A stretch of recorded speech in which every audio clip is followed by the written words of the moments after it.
Hold your pants. God damn. Man. Hey, I made it just in time, bitch. What's your name tag? Huh? Name tag, get a pencil, put it up. I'm a fucking gangster. What? Whole boot out. Hey, that's my whole boot out. My pants ain't fit. What's up, gangster? Hey. Wait. When I was growing up, sometimes they had me in like the smaller classes. For real? So like, what that mean, gangster? Hey, my friend, he wrote the shortest. That's okay. Yo. Here's on the Fortnite spray. Nice to meet you. What's your name? Suburb baby. Suburb? Yeah. Nice to meet you. Yeah, I'm from the suburb. Oh shit, what the Oh, fuck? be careful. Oh, are you Man, nigga said, where's the girl? Don't mind if I do. Excuse me, ma'am. What's your name? Lex. Lex? Nice to meet you, Lex. Nice to meet you. I'm suburb baby. Nice to meet you. You know, I've been doing this school shit for a while now. Oh, yeah? Yeah. You have to learn something. Hell yeah. How old are you? Yes. 24. Nah, I'm 28. Okay, you grown as fuck. You feel me? Damn, boy, you Bro, I had an episode. Huh? 24? Yeah, he got 3 kids. He has 2 kids. I have 0. Period. I don't believe in having kids. Oh, you don't want kids? Nah, not until I get married. Yeah, me too. Yeah. Yeah, but hey, I'm gonna see you in class. Yeah. I'm gonna sit right here. Okay, bet.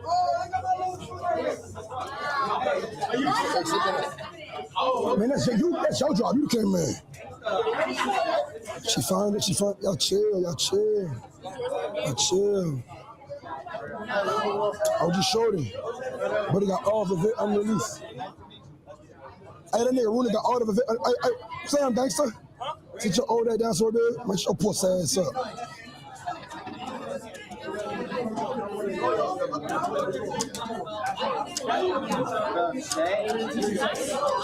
Oh, nigga, I didn't know you was gonna be that slow with that shit.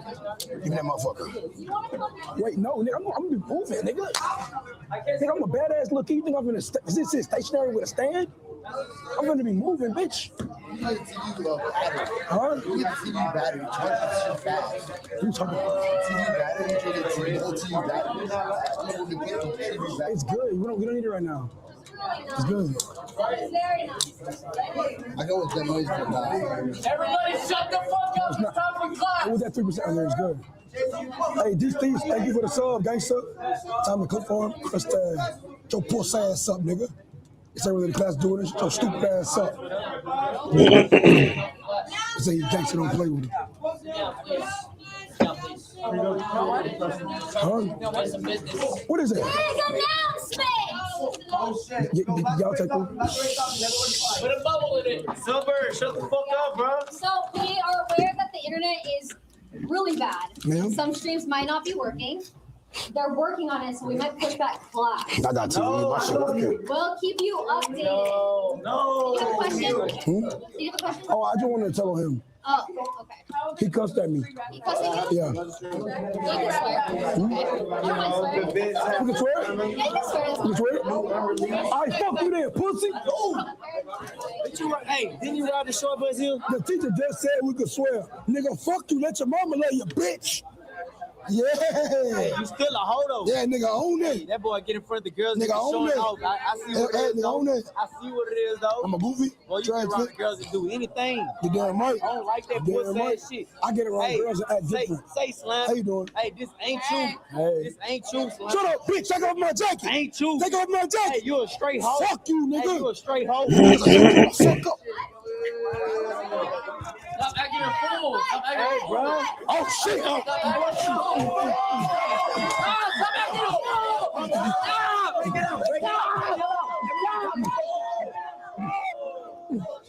Yo, baby, it's not you. It's not you. This is not like you. Hey, bro. You gonna mess somebody up with that? You better than that. Huh? You better than that. Man, that fake. Hey. acting a fool. Wait, you talking messing up with vet? Yeah. Nigga, that vet is fake as fuck. Just like your fucking. Not you. Fake ass vet. I get it on course. I got different. I get it. Fuck! the police! Give my pills a bitch. What the? Yo, Hey, why is he hugging me? what the fuck?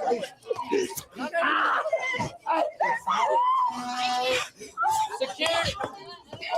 Yo, yo.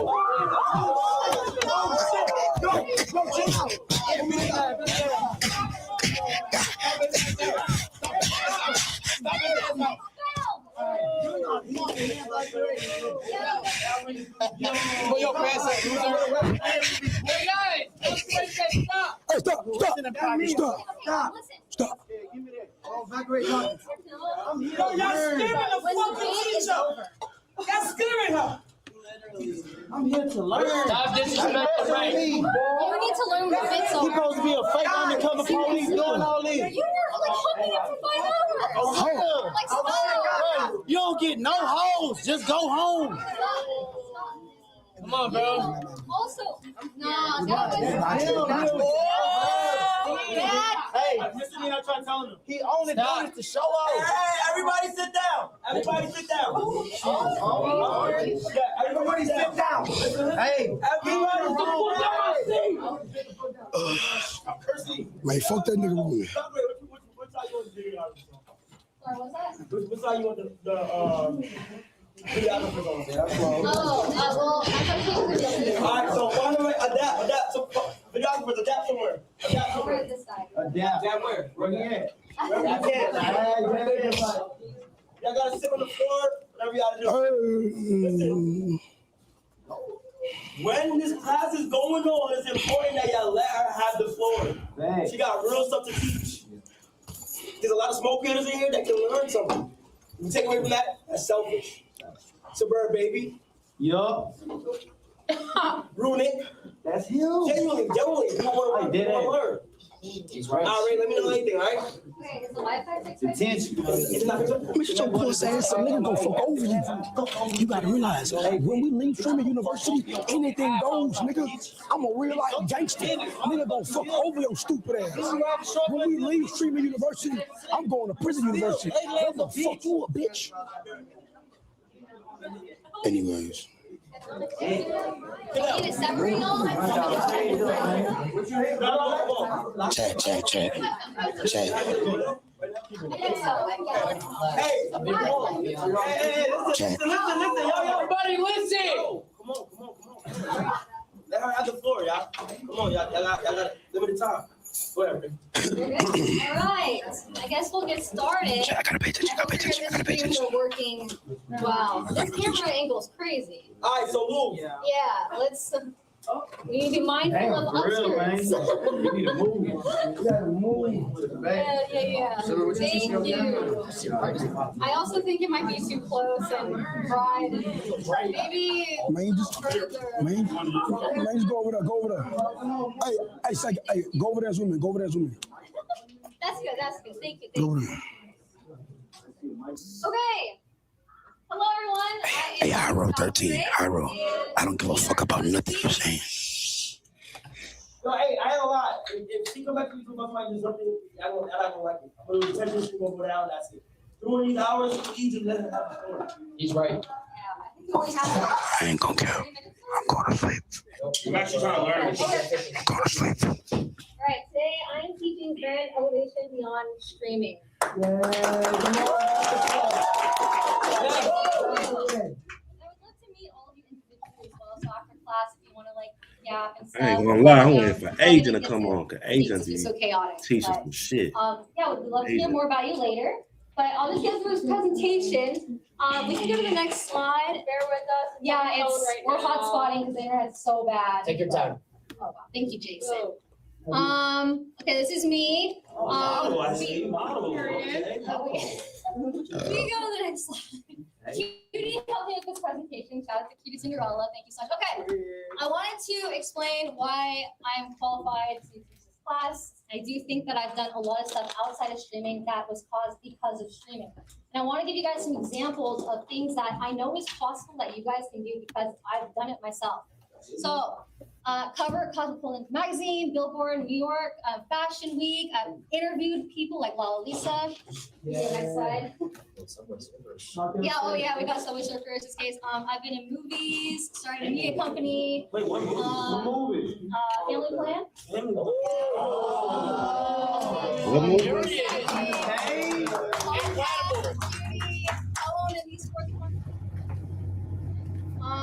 And it was okay. Yeah, I hosted a Netflix show with Phantom, Inside, Simon's Inside, music videos, hosting award shows, voice acting. This is all possible because of streaming. Next. All right, so I've been streaming for 11 years, and the first 5 years were on Twitch. And then I switched to YouTube because I got a contract. And I want to talk about, I know Ludwig's doing a class on like how to get lucky and stuff, but it's actually really important because at the end of the day, we're all very lucky. And we would not be where we're at today if it wasn't for luck. Okay? You guys are so lucky to get into this class. And I'm so lucky to be here to teach it. And so we need to learn how to, take advantage of getting lucky of the opportunities that we have. So here, at the end of my Twitch streaming after 5 years, I signed 3 different contracts for YouTube to stream YouTube only of these 5 years. And then I started multi-streaming here.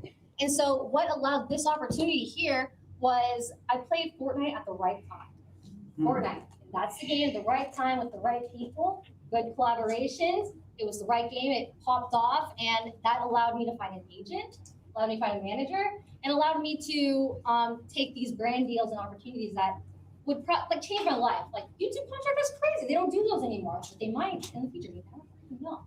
Who knows? Next slide, please. Why streaming?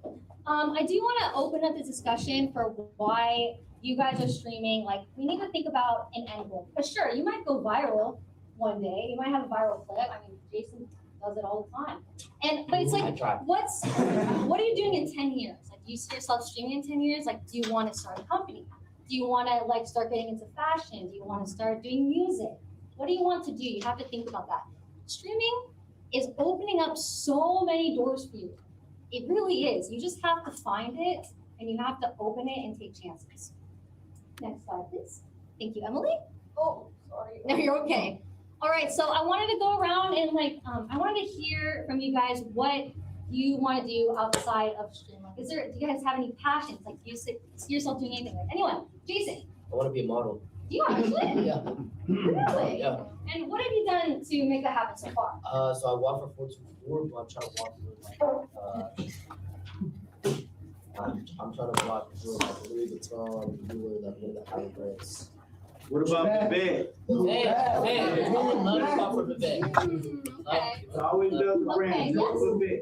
I really want to be like an artist, a music artist. I just started making music this past year, and I really want to be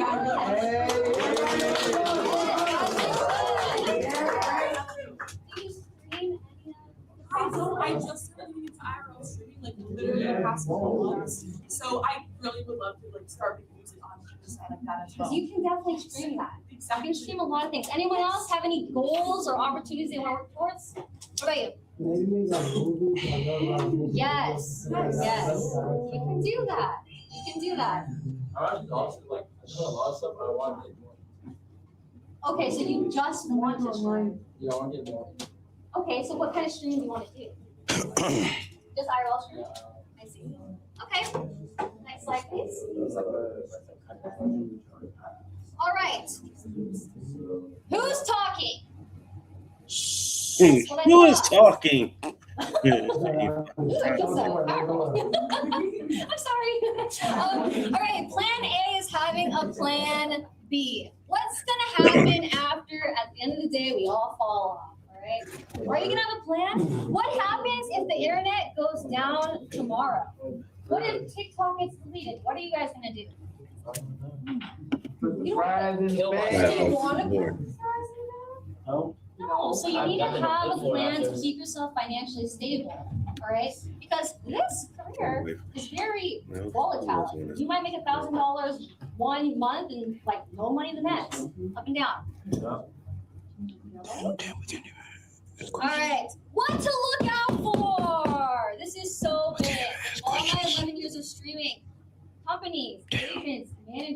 sponsors brands. They are doing what they think is best for their company. Hey, whoever snitches on who was talking, I will give you a reward. It was great. Oh, we just met today. Ask questions. Come on, gang. Come on, gang. I will.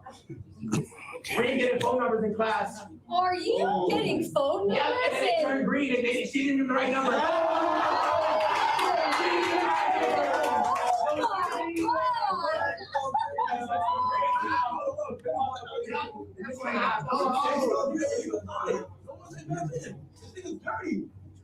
That was a fake fart, though. It sounded fake. That was fake as fuck. Was it real? Okay. No. Y'all are triggering my ADHD. Okay. We need to focus. Sorry you got rejected, man. Okay. Here we go. How many of you have an agent or a manager? You should by now. Yeah. Come on. Okay. That's good. That's good. Okay. I'm telling y'all are quote unquote big enough to have someone represent you for sponsors, for brands. Like, it's good to have someone represent you. There are agencies and there's management companies. So it kind of depends on what you're looking for. But there's a whole lot. Like right now, I'm managed by Range. That's my management company. And then I'm also run by CAA, who is my agency, and they work together to find me these opportunities and deals. They have all of the connections you could ever need for whatever you're looking for. But when do you know that it's a good time? Sorry. No, go ahead. When is there a good time to when is it a good time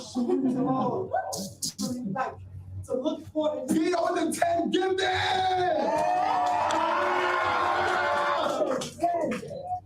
Hey, do that again, and you're out. All right. Good. Thank you for the 10, but don't interrupt other people while they're speaking. Ever. Thank you, Professor. Yeah, I got you. Oh, you were looking with the new skirt. Oh, thank you so much. Thank you so much. So, what is it like the best time to look for it? Because you could be lit.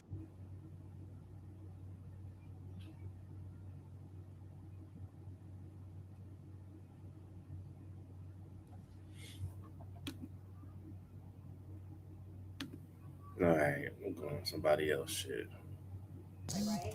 And if the money's like this, but you're stable enough to where you're like, okay, I can do this full time, that's it. It doesn't matter how many viewers you have, as long as you are financially stable to maintain doing it consistently.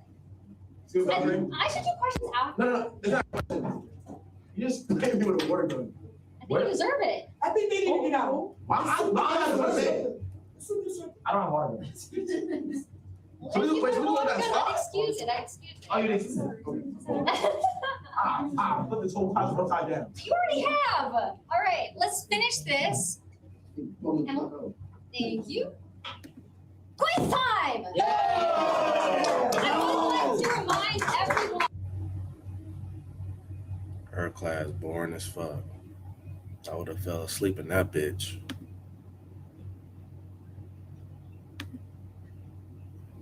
All right, so look.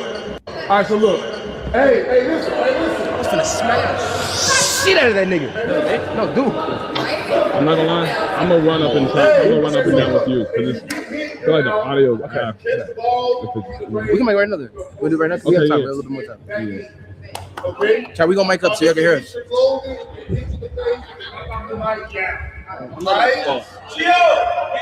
Wait, dude. Hey, dude. We gotta bring it back to the line before we throw it.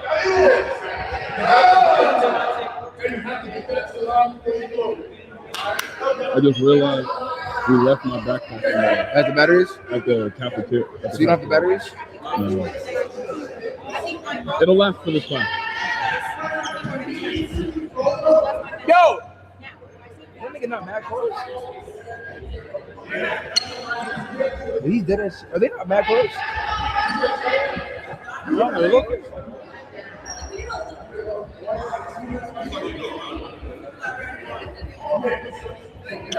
You see this shit?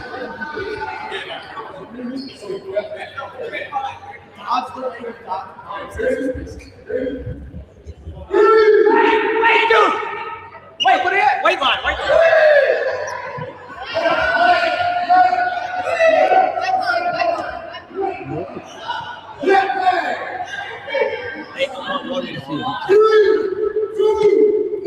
niggas are cheap. Let me get one.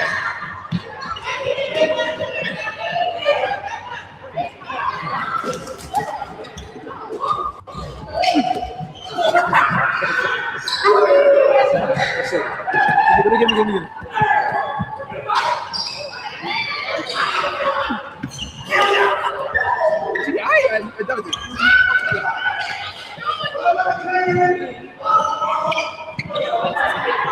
What the fuck was that? It's a quick throw. You're not catching these shits either. They're so small. Hey, you out!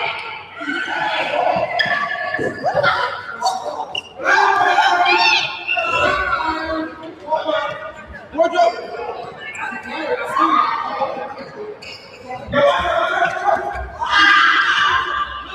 Go ahead and give it to me. I'm not gonna lie.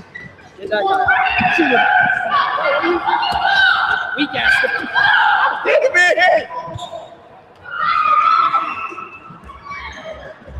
These balls are so small. Hey, how the fuck you calculate this shit? Oh, ladies, watch this shit. God damn it! Whoa, catch him. Mother. Yo, you fucking.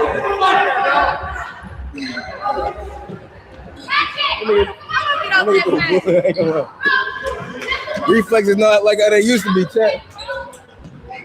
Nigga, hit my.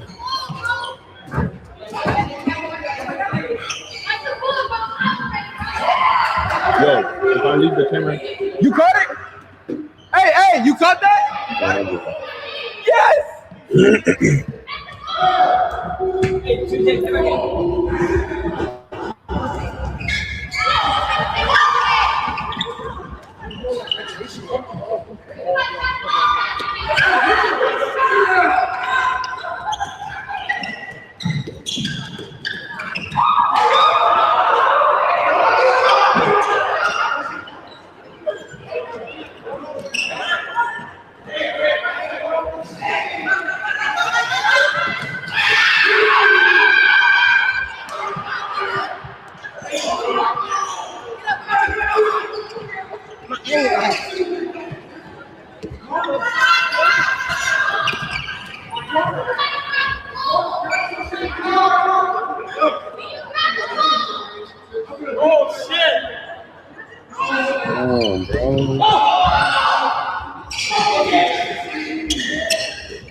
Rihanna, you begging?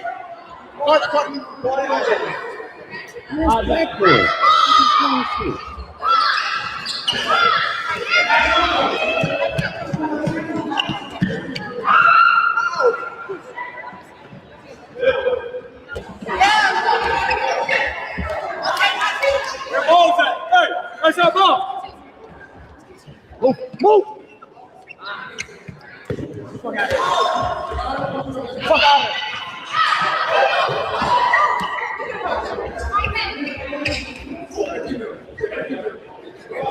Oh, my boy,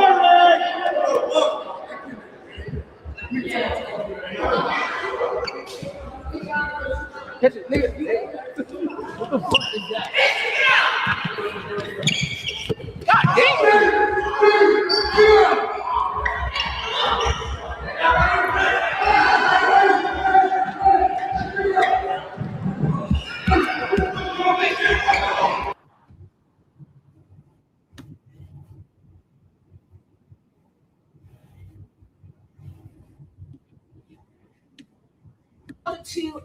Two magical words that will transform your life.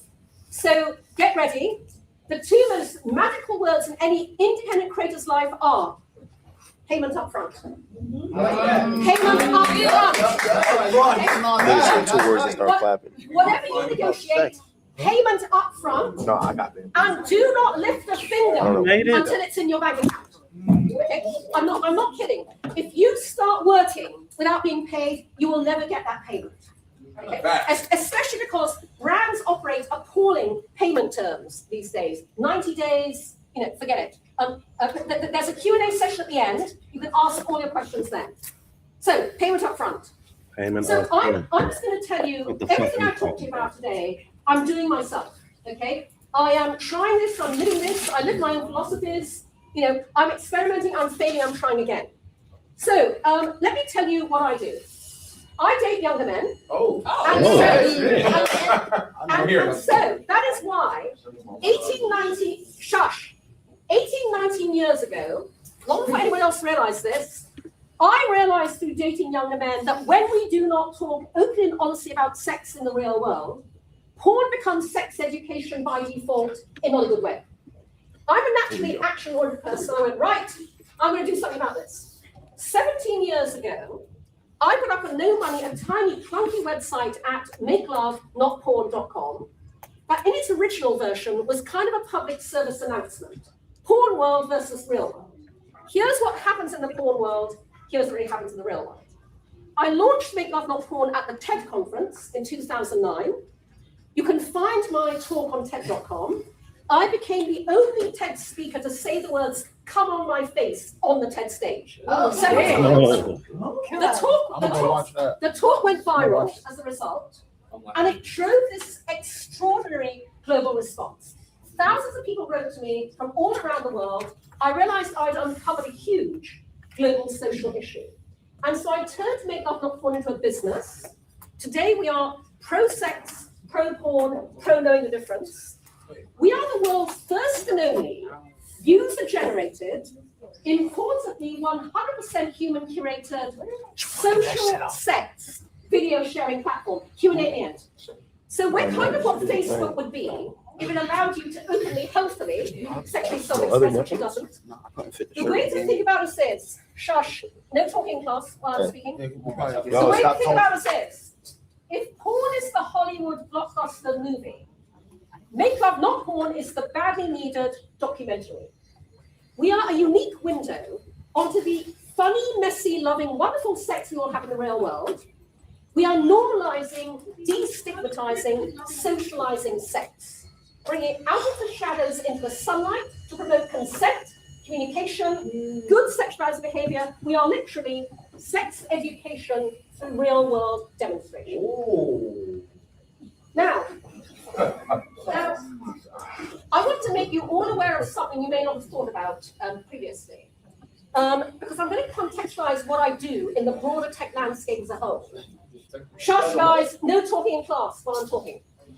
The young white male founders of the giant tech platforms that dominate all our lives today, they are not the primary targets, online or offline, of harassment, abuse, racism, sexual assault, violence, rape, intimate image abuse, deepfake sexualization. Therefore, they did not and they do not proactively design for the prevention of any of those things on their platforms. And we see the results around us every single day.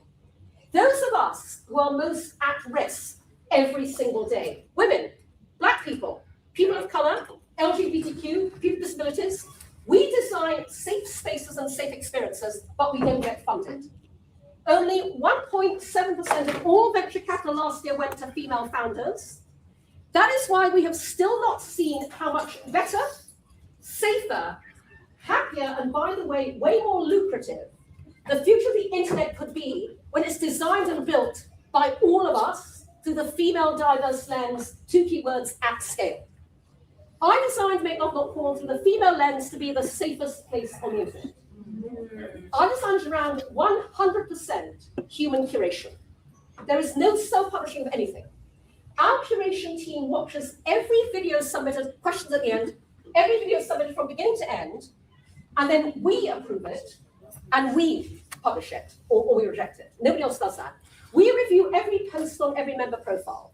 And by the way, on Make Love Not Porn, your posts can be as safe word or not safe word as you like, but we review them, we approve, reject, we publish them. We review every comment on every video. We approve, reject, we publish it. We can vouch for every single piece of content on Make Love Not Porn in a way no one else can. And here's the key point about that. We are tiny, bootstrapping, have no money. We've human created everything for 14 years. Know that safety on the internet is not a matter of viability, it's a matter of will. And as a unique business, we have a unique capability. We have the power to change people's sexual attitudes and behavior for the better in a way that nothing else can. So I said to you earlier that when you build your personal streamer brand, it all starts with you and your values. That's my own philosophy. I decide Make Love Not Porn around it. And so I regularly ask people this question. What are your sexual values? You thought this was going to be a jerk circle? At the end. No.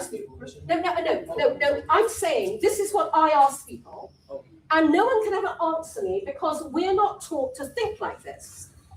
Our parents bring us up At least to we have want good to manners, the naked a lady in work the front. ethic, sense of responsibility. Nobody ever brings us up to behave well in bed. But they should. Because in bed, values like empathy, sensitivity, generosity, kindness, honesty, trust, respect are as important as those values are everywhere else where we're actively taught to exercise them. So our mission at Make Love Not Porn is to help end rape culture globally. And that makes Yes. And that shit, bro.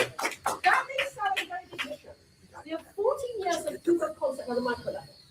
We end rape culture by doing something very simple no one else is doing. Can you,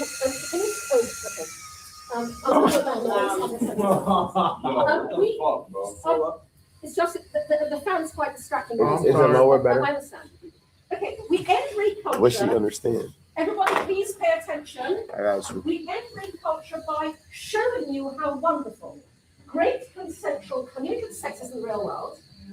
Our social sex videos role model, good sexual values and behavior, and here's the key point. We make all of that aspirational versus what you see in porn and popular culture. One young man wrote to us, "Your website makes me want to have sex in a more grown-up, honest, and respectful way."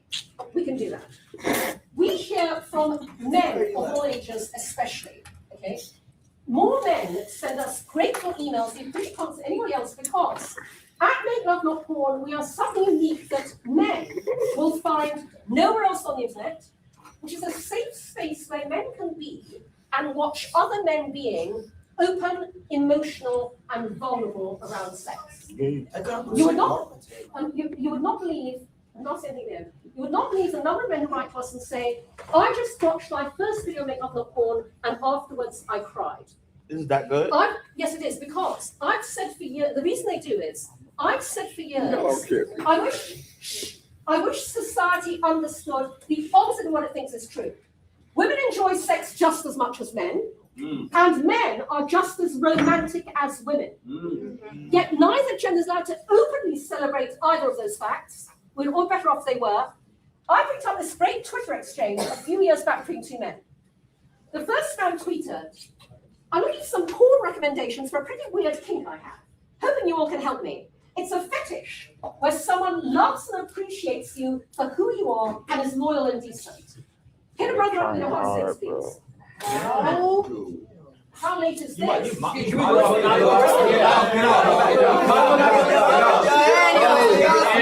Come in, sit down. Come in, sit down and shut the fuck up. Okay, keep the noise down. Keep the noise down. You say shut the fuck up.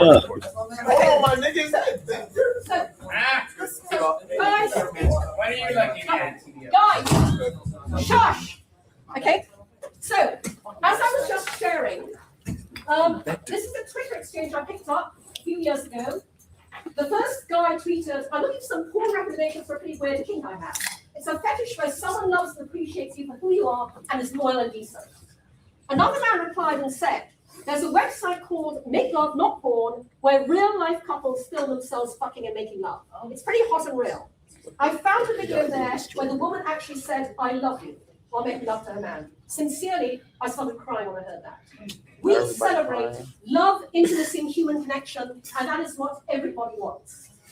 So, we have a truly world-changing venture. And again, guys, be aware of this as you build your own stream of businesses. You need to change the world to fit it, not the other way around. Don't play to the world's rules. Build your own. I can tell you. Hey, that's it, Tom. I fight a battle every day to keep Make Love Not Porn going. I fight a battle every day to keep Make Love Not Porn going, basically because every piece of business infrastructure other tech startups take for granted, I can't. The small print always says no adult content. Can't get funded, can't get banked, can't put payments in place, can't advertise. So I'm a believer that when the ecosystem that's meant to enable you to scale and thrive shuts you out, builds your own fucking ecosystem. Okay? And that's a principle for you all to bear in mind. If you come up against barriers, build your own system. Build your own way around those barriers. So I'm a product roadmap for Make Love Not Porn that is focused on infrastructure. And part of that infrastructure is MakeLoveNotPorn.academy. By the way, interesting, Stream University, Make Love Porn Academy, they're affiliated. Parents and teachers began begging me for this from day one of Make Love Not Porn. They asked for the 0 to 18 and beyond sex education expansion of what we do. So, Make Love Not Porn Academy is a global aggregator hub for the best of the world sex ed content is already out there, but it's being blocked, censored, and deplatformed everywhere as we speak. Our mission is to organize the world's sex education information and make it universally accessible and useful. That's a deliberate paraphrase of Google's original mission statement. Organize the world's information to make it universally accessible and useful. Today in this area, Google isn't doing that. Search for sex ed, you cannot find it. Do you need some water? Do you need some water? Okay. You okay? So, I'm probably going to ask you. I just say you okay. Silence again, because I want to make you aware, okay, that Make Love Not Porn Academy showcases, celebrates, promotes, and monetizes sex educators who otherwise struggle with enormous barriers. This is just a handful of educators we have on our platform. If any of you are interested in expanding what you do into sex education, we have many Gen Z sex educators who want to help their own generation grow up differently. We would love to see you on Make Love Porn Academy, and do send people there to find cutting-edge sex content, educational content you will not find anywhere else. This is the platform where there is no censorship. You don't have to spell sex S-E-G-G-S ever again. So I'm coming to the end of my presentation before we open up to Q&A. But one thing for you all to know is, I'm regularly asked, You really like her ass. Cindy, how do you keep going with Make Love Not Porn You know, in the face I just of want all some- the I challenges want you guys to know. and the problems and the barriers you face? Damn, bro. Fortunately, the single thing that most motivates me, There's a lot of people. the single dynamic that will make me do anything, is what I characterize as, I'm going to fucking well show you. You tell me it can't be done, I'm going to fucking well show you. Put a barrier in my path, I'm going to fucking well show you. Show me. Take all of that demoralization, discouragement, depression, turn into motivation and inspiration. Set out to fucking well show them. Because one of my favorite quotes of all time is from Alan Kay, one of the fathers of modern computing, who said, in order to predict the future, you have to invent it. Too many people think the future is something that happens without us. Roll silver and explain. I'm all about decide what you want the future to be and make it happen. Decide what you want your future to be, decide what you think the future of streaming should be, and make it happen. So, I love that, Cindy. I love that. One piece of homework for you all before I open up the Q&A. Okay. And those of you who came in late and didn't get the explanation of this, can't catch you up now. Ask your fellow classmates to catch you up. Your homework is. What is your default throwaway descriptor that I talked about at the start of this class? What is your one-liner? How do you sum yourself up in a way that is uniquely you, that makes you different, better than everybody else, that you can then use as your tagline, your introduction, and that when you are not in the room, someone will say, oh yeah, you know blah, blah. So homework is come up with your own default thrower descriptor. Okay, thank you, class. We now have 10 minutes for Q&A. Excuse me, Cindy, you know I have my hand raised first, though, sis. You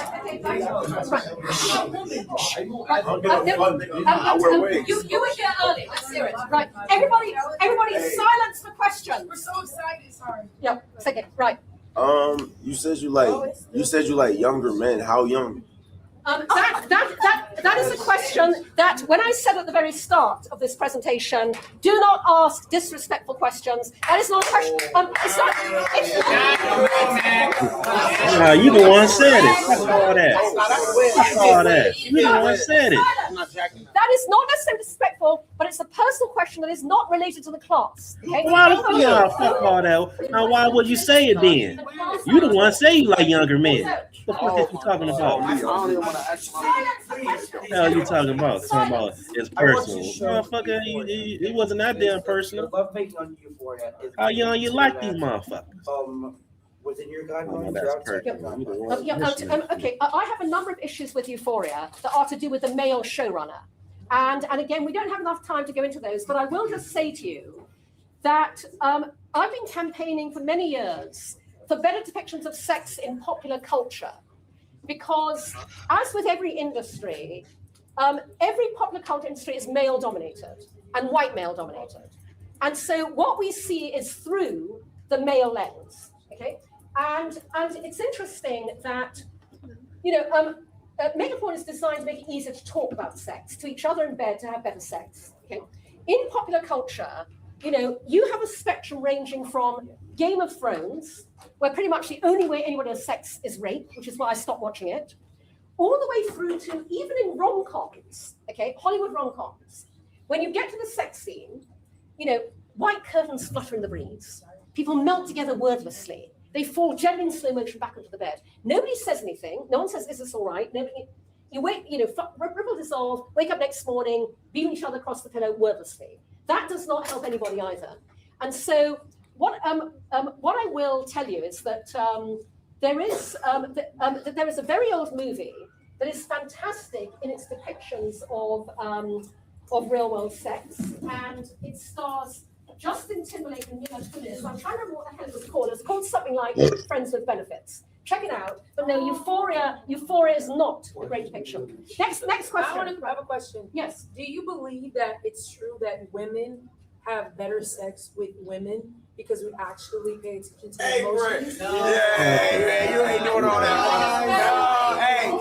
Wait, can I be respected? Your question is a bad question, but I would say, but from a professional, because I feel like women actually care about emotions and when they take the time to pleasure. What the fuck up? Bro, yo, man, get bro. That's because niggas fucking just wanna just hurry up and fuck you and get they shit off. You know what I mean? Niggas don't know how to love on they women. Know how to know how to have proper sex with women. Shows the kind of great sex I was always having. talking some Anybody can have great sex, right? When it's about mutual trust, respect, love, intimacy, connection, and most important of all, communicate. What else you could as what else a woman could do? No, I'm saying, do you think that they have better? No, in the right environment, anybody, it doesn't matter what gender you are, But can it's have like great sex. statistics. I would say from a professional. Right now, potentially, yes. That's what I think. Yes. Okay, so first thing is Silence for questions. I would like to be respected. Thank you. First things first. When you say what are your sexual values, what do you mean by that?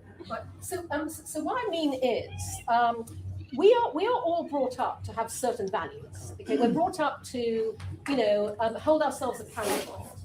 Be responsible, have empathy for others, be sensitive to other people's needs, be generous, be kind, be helpful, be honest, be trustworthy.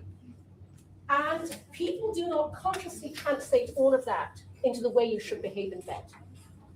In bed, you should be generous. You should be kind. You should be honest. You should show respect. You should be trustworthy. Okay.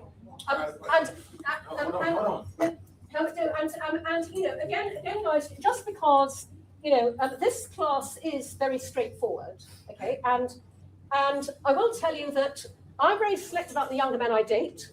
I only date utterly lovely younger men. They have to be a very nice person. Thank you. But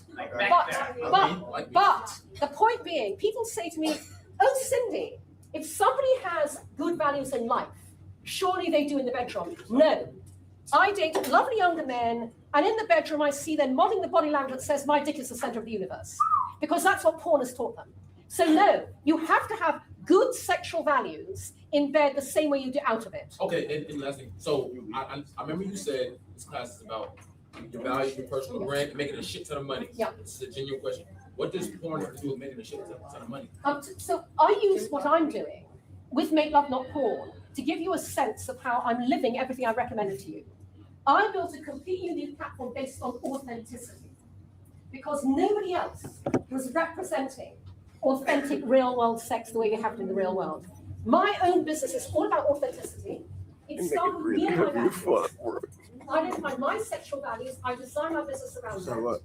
I enable real-world people to make money out of their unique real-world sex, their content. I am living and working all the principles I recommended to you. Okay, so take the principles of be authentic, understand your values, project those values, work with brands that share the same values because they'll be more predisposed to want to pay you. So you're basically using sex as a decoy. No, I'm using my business as an analogy for how you build a business around authenticity, and also because Kai wanted me to teach the university how to make love not porn. I got a question. Yes, okay, sure. Sure, guys, silence the questions, please. Is the videos on your site free? No, again. We all want to make an absolute fucking shit ton of money. People value you at the value you seem to put in yourself. So our members subscribe. It's a subscription model, and then you can rent videos and watch them. Okay. Twitter is fucking free. I'm not going there. Guys, Talk about authenticity.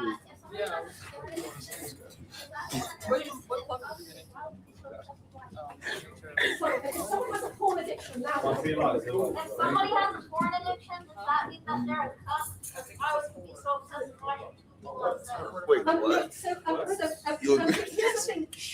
So I do not subscribe to the concept of porn addiction. And by the way, the World Health Organization does not recognize porn addiction as an actual thing. I've spent 17 years seeing firsthand the enormous human misery and unhappiness occasioned. Silence if you want to hear the answer to this question. Silence. I've spent 17 years around. seeing up close Around. the enormous human misery and unhappiness occasioned by the guilt, shame, and embarrassment that we've imbued sex with. Half the problem with people who think they're addicted to porn is the guilt, shame, and embarrassment. We are working at Make Love Porn to take the guilt, shame, and embarrassment out of sex, bring out the shadows into the sunlight. When people feel at ease with themselves as a sexual being, you will see many, many problems going away, including, obviously, by the way, everything I've said about ending rape culture. So people who think they're porn addicts are overwhelmed by guilt and shame. And if we had a more healthy attitude towards education and society generally, and towards sex, people not clustered in dark corners and feel like shit about it. That's my view. Okay, next question. Over there. Do you feel like female orgasms are better than male orgasms? Honestly, I can't answer that question. I think female orgasm is fantastic. I can't tell you what a male orgasm feels like. So I think we all have an equally good time. Right. Any more questions? No? Right. Class. Wow, what a great class. I'm gonna be honest. I took my notes though. And I really appreciate you taking the time to teach this. Thank you. Hey, nigga. Hey, bro, what's your name, my nigga? Pudgy? Yeah. That's the girl your name, bro? Hey, Pudgy, somebody Blackboard. Hey, bro. I'm finna get you detention for this shit, nigga. That's crazy. Are we looking good, though? Feeling good, we feeling good, baby. Bro, what class you got next, bro? Oh, I need you for my video. What's the video, my nigga? Don't talk, bro.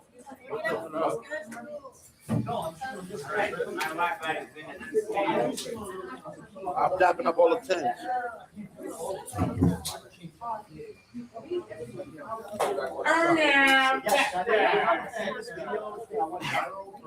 Direct and What you feel like you took away from that Did you actually write notes? Shit.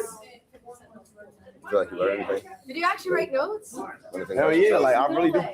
Hey, I don't know, but I know that I could swipe my credit card in the back of that nigga neck. Hey, bro. Wilding out. I'm not. That's a good enough question right there. Yo, Wild Baby, niggas is crazy, bro. That nigga name is fucking Pudgy. Why is he not wearing a shirt? Nigga walk through here sweating. Nigga walk through here wet as shit already. Yo, Pudgy, bro. Nah, I gotta talk to this nigga, chat. I gotta talk to this Pudgy nigga, bro. I'm not gonna lie. That nigga had me weak all class, bro. Chat, that nigga saved me. I was about to knock out. Bro, where you been, bro? I ain't seen you at basketball tryouts, nothing, bro. Yes, I was. You was there? Yeah. What you saying, screens or something? Nah, I felt like 3 This is set of screen. Only reason we Tommy, Clarence, you remember that? Nah. Wasn't watching my game. Damn, bro, I miss it. Did you see me? Yeah, you fucked your ankle up, came back. Oh yeah, I had a cramp. Oh, then you beat Marlon in a one-on-one. Yeah. Oh, real nigga. Okay. I didn't beat you, bro. I'm a new streamer, y'all from Brooklyn, New Yo, York. shout out Pudgy, man. You from Brooklyn? Hey, I'm from Jersey, nigga. You know about it. Real shit. Y'all follow my Twitch if y'all could. Yeah, go show love. Go show love to Pudgy, bro. Pudgy 16. Go show love to Pudgy, bro. IE16. PUDG. Vector. You was the nigga yesterday with the yellow? Yeah, that's definitely him. I want to read them out loud. Great. Committing crime with direction and magnitude. Hold on, my nigga. Yesterday you was the fucking Lorax. Now you're fucking Vector. Who's the Lorax? He sounds like a loser. I am a genius. All right, keep it pushing. Best of luck. Oh shit. Thank you so much for your time. Hello, were you Laura? I learned a lot. What? Oh my god, I'm What are you talking about? Tomorrow you show up in a SpongeBob costume. I'm giving you the meanest swirly known to mankind. Oh, well, I didn't bring SpongeBob. We have class, guys. How are you? You look nice today. What's up, ma'am? Y'all were good. You had a good class? Everybody had a good class? Great class. Man, where an Asian at? I don't think so. What you got next? Sushi. Oh, no, I do have that. Oh shit. Damn. Oh, so we're classmates. What the fuck? All right, chat. That's where y'all. All right, let me see what else on. Damn, bro. Why is the Pudgy nigga not streaming? I think he just got tired of holding his phone. Huh? I think he just didn't want to hold his phone. Like he walking around with no shirt, just a jacket. He's not live. What the fuck is wrong with this nigga, bro? Y'all would go with a Pudgy nigga, bro.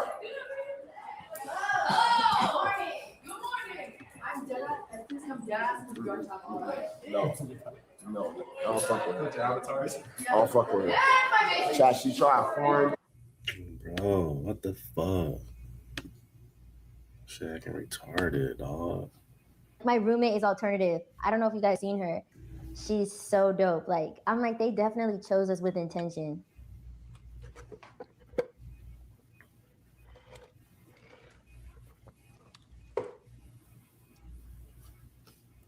You got hit with an ad. What do you mean though? Like, what couldn't you do? Okay, I'm about to leave my room.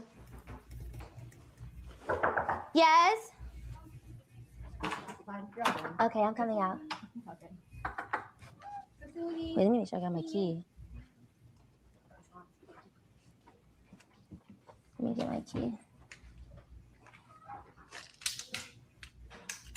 Man, let's check what Dream Doll is doing. Fuck. See what she up to.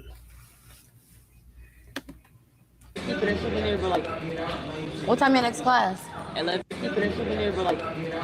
What time your next class?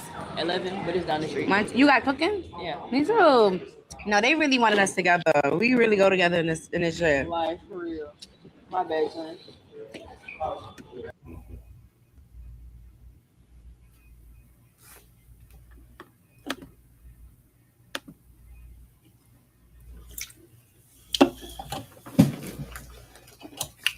What the fuck is going on here? Like, what the fuck?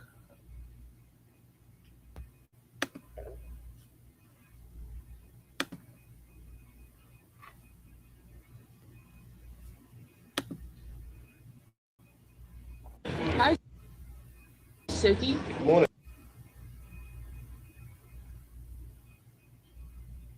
Bro, what the fuck?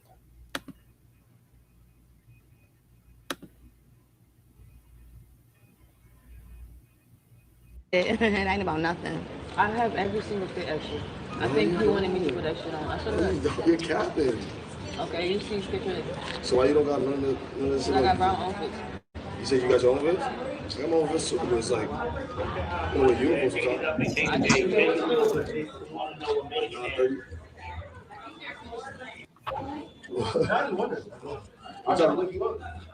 Oh, that was you banging on my door? That's all I wanted to know. Word to I was trying to figure out who the public nigga was. You're not going to see today. I promise you. Sir, not going to see today. Sir, not going to see today. No. You're not. Wait, hold on. I don't want to talk yet. I see what Give you it to did. us. You're not going to sleep today. Kai, come here, Kai. I want to know how.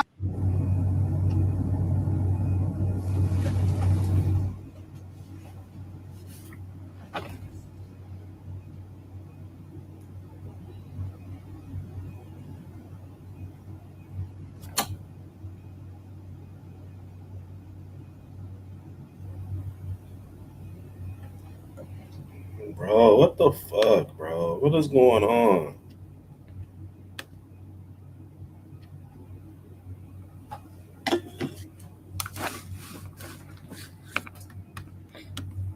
Fucking on my shit.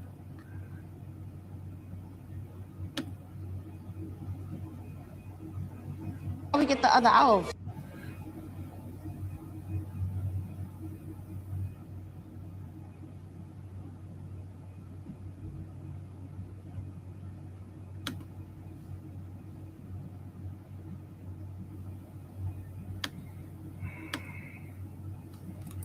This shit is so wild.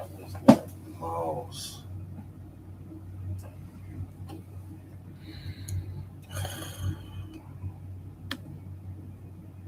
Bro, what a connection. This medium. What the fuck you mean, medium?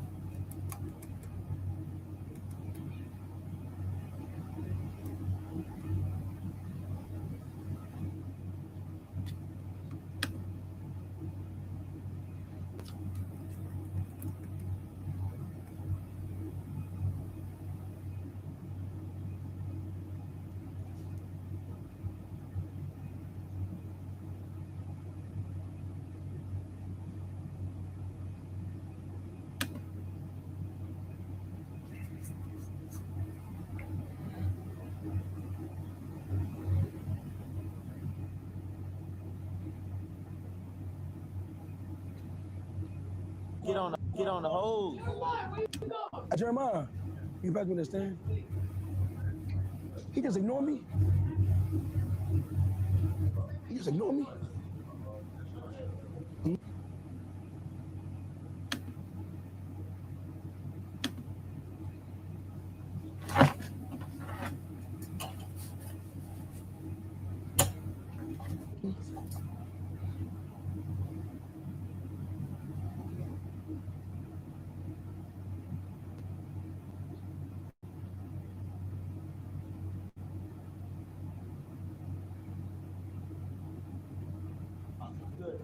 What happened? Faro?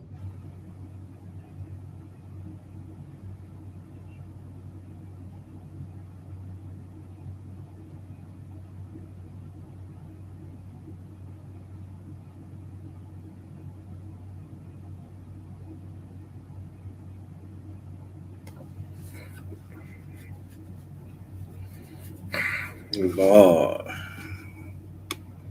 What is going on, bro? What the fuck?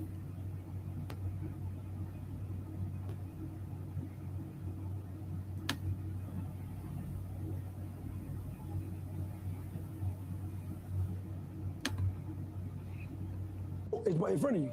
Wait. Yeah. Yo, is that Eric? Take Oh, it gotta be them. I don't know. No, that looks like Eric. That's a white man. No, look at the nose. Look at the nose. Wait, is that dead ass Eric? No, I think that's Eric. Man, his ass always finding a way around this bitch. Excuse me, ma'am. Can you pass me that stand behind you? Nigga, Jeremiah, too funny. Agent for the teacher how to get home. Just sit right here. Right here. Sit right here. Hey, can I become a tone model? Nigga. Yeah. Nigga, you can't just see, you gotta see both. Sit right here. See, I'm the best model right now. I mean, I like if you wear max mode. And I've been asking interest maybe different time, but you said David's new location? Ain't got nothing to do with me. Oh, it's Agent class. Hell yeah.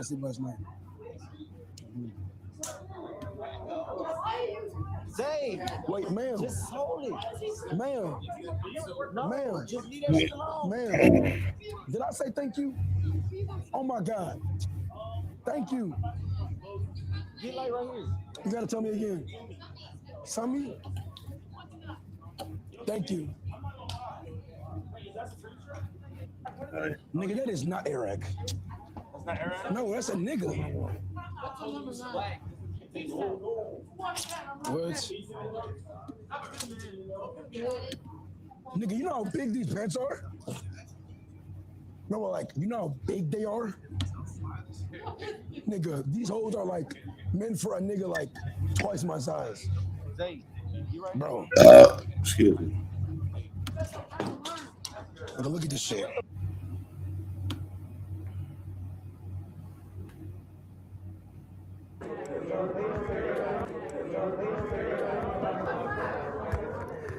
What the fuck?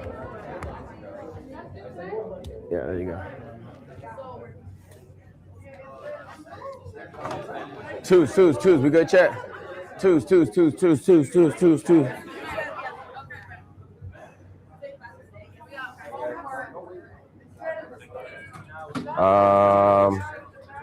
I see. Okay, I'm not gonna be looking at chat too much. I think it said motion sickness.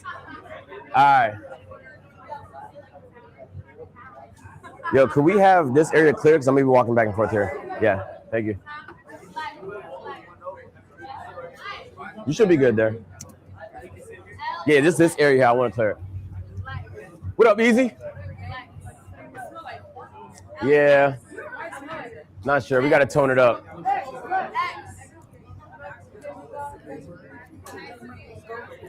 Say it again. Yeah, there's a cameraman dorm. I don't use it.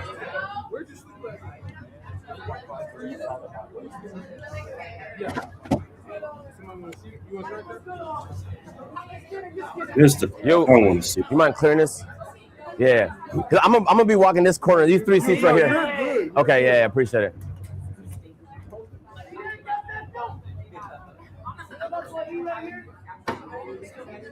Yo.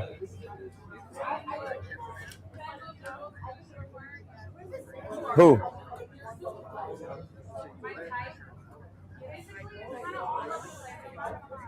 Oh, okay. Yo, all right, I bet. You might have to clear it because we can't get the shot from over here, if you don't mind. Just this row here. No, you can't sit here. I like that out of you, though. Maybe sit right back there. Agent, I want to learn. No, you will learn regardless of which seat you sit in. That's good. Promise? Promise. Hey there. No, clear this front row for me. Yeah. There's not that much space. I'm gonna need to walk through. All right. Back to teaching, man. You mind just clear this front row for me? Yeah, thank you. Yeah. I'm gonna be walking back and forth. That's why. You're not sure, man? I'm gonna make sure they clip that. You will be canceled. She said, I'm gonna make sure they clip that. You will be canceled today. Yo, Easy. Are you fucking flirting with this nigga? No. All right, get back there. I have to set him straight for your class.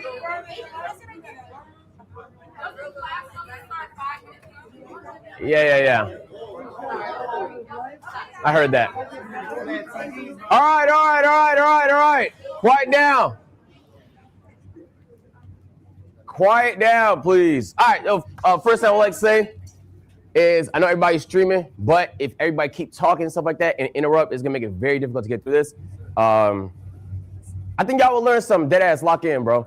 I know everybody's really excited because this is a great opportunity. I bet the views are looking good. You're meeting a lot of cool people, things of that nature. But there's gonna be a long time after this where you will hopefully still be streaming and hopefully still be succeeding. So you want to learn some of these concepts, and I'm gonna keep it practical as possible because I want you guys to actually apply some of the stuff that's going on. Before we get started, who's been here that's been streaming for more than like 2 years? Okay, that's about half the class. Who's a newer streamer like the last year or so? Okay, nice. Okay, cool. So we got a little bit of everything. We're gonna structure it like, quiet down. We're gonna structure it like 0 to 1 million followers. So we're gonna start with the first bit from 0 to 250,000 followers. Then we're gonna go the middle from 250 to 750,000 followers, and then beyond that. In the presentation, I'm gonna tell you like what your team should potentially look like, what you should be spending your time, potentially your money on, and certain concepts and things you should be practicing and understanding in those different stages if you want to make it to the next and next level, all right? If you have any questions, just ask, and we'll keep it pushing. All right, nice. So first thing I want to start by saying is this is not easy. I know it's presented like it's easy, and it looks really fun, but it's harder than you think. So this graph, I thought it was very fascinating, and it does kind of illustrate just how challenging being seen as a content creator could be. This graph is the subscriber count for Cenat's Kai's Mind channel. His first upload was in December.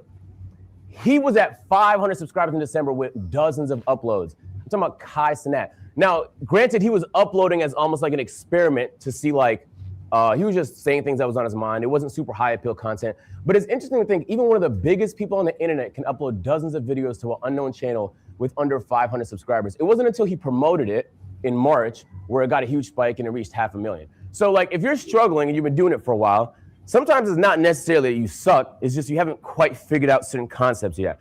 So that's what I'm gonna try and click. There's a lot of people here that's like super entertaining that I see, but it's not enough to be entertaining. We all have the entertaining friend that hasn't quite hit yet. And then we all have the friend that's maybe not that entertaining that's been doing phenomenal. You just have to, like Mr. B is not the most entertaining person, but he knows how to put together a good fucking video.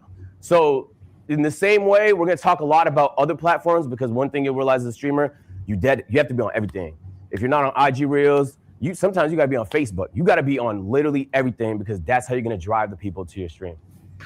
All right, so talking a little about that today. We're gonna start off in the 0 to 250,000 followers. If you have 0 to 250,000 followers on the platform you stream on, could you raise your hands? 0 to 250,000 followers. Under 250. On the main platform you stream on. Yeah. Girl, do you have 250? It don't matter, just the main one, you know. Just the main one. All right, so you probably heard it before. I'm going to really kind of like drill it in. You have to apply short form. I'm not even joking. Like if you stream significantly less and did more short form, you would see significantly more growth. In this current stage, and I'm gonna give you guys some certain case examples. And low-key, I want to bust some myths too because some people have some misconceptions. So Queso is a really good example of someone who grew playing 2K content on TikTok. He was a 2K TikTok content creator. It doesn't feel like it because a lot can change in 2 years, but he was. And his channel blew up. He had some really big clips and he was able to transition that audience into streaming. You might think to yourself, okay, that was like 2-3 years ago. How about something more recent?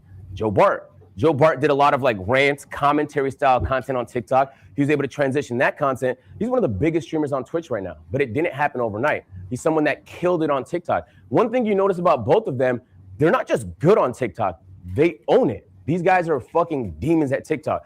So it's not enough to exist on the platform. To dominate it is how you make that transition. And you might be thinking, okay, Joe Bart low-key blew up on TikTok 2 years ago. Maybe a more recent example. Here's an example of somebody I found a few weeks ago. This is a guy that makes racing content that's probably not going to appeal to most people. He started with 0 subscribers, 0. He actually started with 0 videos. All he did was post YouTube shorts. That's all he did. And they were really good. I'm talking, he was getting 2 million views a short, 2 million views a short, 1 million views a short. Really, like, to me, super interesting content. If you're anywhere in the niche, then this type of content that you would want to watch. His first YouTube video, I took the screenshot a couple weeks ago. It had 680,000 views in 2 weeks. It is over 1 million now. His first YouTube video, 1 million views. But it does on YouTube. So we'll talk a little bit about that. YouTube Shorts translates to YouTube videos really well now. You're wrong. Nah, I mean, I've been doing this. I'm not saying that I'm right. I just say I disagree. I've been doing this for 12 years, and I have built some different pages. And I'm not saying it doesn't work for. Girl, are you the professor, bro? We'll circle back to it at the end of the talk because I'm gonna explain a few other concepts. Okay. You're doing the most. Okay, so than you. when it comes to short form, this actually does apply just in general. You need some sort of hook. Okay. I'm gonna say something, and it's gonna sound a little pseudo and like theoretical, but it's not. It's very, very practical. Do you guys have like an idea of what your audience wants to watch? Yeah. Okay, now we're talking.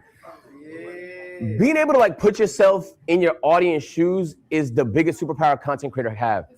The same way that being able to put yourself in a customer's shoes is the best power a business can have. If you don't have an idea of what your community wants to see, you're gonna airball a lot of shots. It don't mean you can't airball some shots. You're not gonna hit everything, but having a good hook is a good premise. So like, I'm gonna show some examples of hooks that I think are really good in different ways, and then you can start to think about how you can apply that to your content. The reason why I say that is because when it comes to short form, if you don't have a good hook, you're setting yourself up for failure. You only have a certain amount of time to capture somebody's interest. So what I would like to present is next time you're scrolling short form, next time you're even watching long form YouTube videos, I want you to think about what you're thinking about while you're watching it. What about it specifically is interesting? You will start to pick up a lot of strategies from the stuff you like that you can apply into your own content.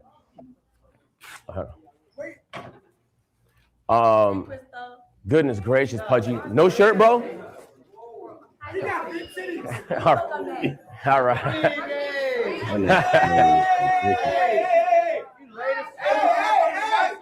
Dub, you can't sit in this front row. You gotta find somewhere else. No. Just anywhere else. This area clear. Yeah. Hey, quiet down, please. Why you late? First, I couldn't figure out where this was at. I'm sorry. Okay. I did my best to find it as quickly as I can, sir. So you just been looking for it. I've been looking. You've been just lost. I even asked the dean. Hey, listen. This is Professor of the Year of Class of 2025. This is one of the most important classes on our campus. Please listen. You're not in elementary. You still go walking. We don't gotta talk to them waving up in Jordan. I made it. We don't gotta be waving at people coming in late.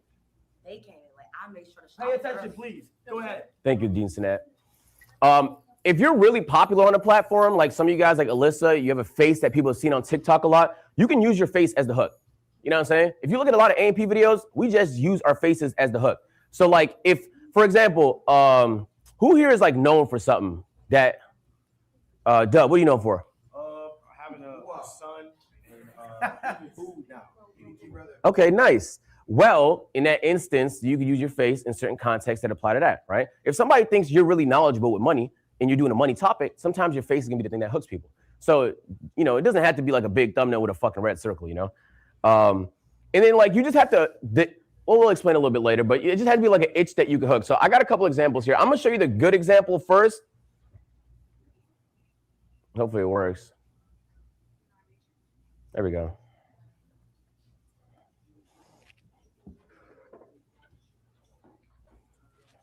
Yeah, let me turn this motherfucker up. Are these faces? Well, after making his apologies and claiming that he missed breakpoint,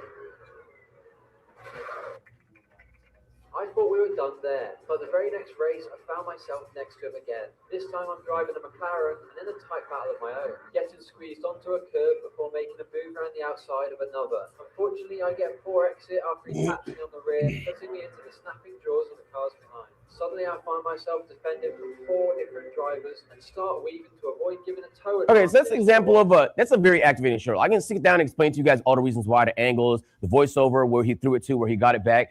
But then you could compare that, let's short that got like 1 million views, to this short, which is the same concept. Is somebody that crashed into him. Don't you do it. Don't you do it. You motherfucker. Motherfucker. I make it and fuck up. So it's the same concept. He did the same thing. They both had the same experience. Somebody hit him. He was playing a racing game. Somebody hit him.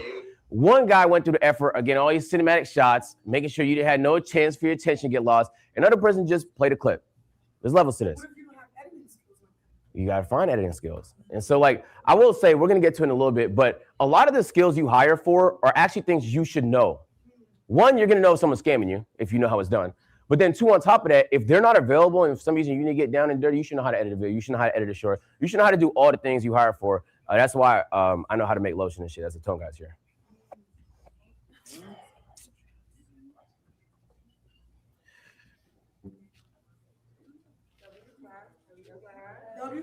So I would like to say it's not always success, and you always have to be trying stuff. So even the biggest streamers in the building, they miss sometimes. You can do some stuff that doesn't hit all the time, but you should always be applying the principles. So I started a gaming page. In my head, I know what does that mean. The gaming page is at what? 200, it's like at 30,000 subscribers right now. It's performing well, views per video, but I'm not farming subs enough. What should I do in that instance?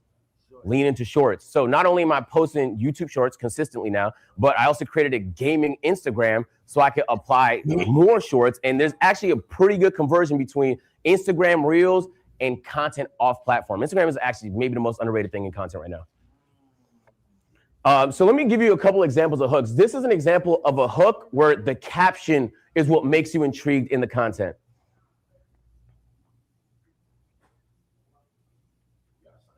I mean, I don't want to sign in, so I think it's just the internet, to be honest with you.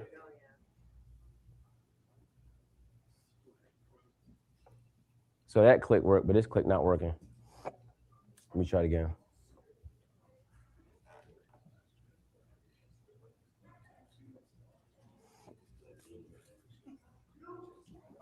Brother. There we go.